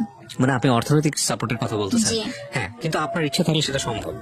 মানে আপনি যদি ইচ্ছা করেন, এখন হ্যাঁ আপনি বলছেন আপনার সামর্থ্য নাই, কিন্তু আপনার আমি যদি মনে করি সামর্থ্য নাই, তার মানে আপনি বসে থাকতে পারেন না নিশ্চয়ই। আপনি নিশ্চয়ই খাওয়া দাওয়া করবেন। তার মানে আপনার মানে এক খাওয়া দাওয়া বলতে যেটা বোঝাচ্ছে আপনার 3 বেলা ঘরে খাবার নাই, তার মানে আপনি মরে যাবেন না নিশ্চয়ই। খাবারের ব্যবস্থা নিশ্চয়ই হয়ে যাবে। ওই যে আপনি বললেন না যে টিন, পাশের প্রতিবেশী আপনার টিন কেটে খাবার দিতে আপনাকে 1 মাস, তাহলে আল্লাহ আপনার রিজিক রেখেছিল বলে আপনি খেতেন।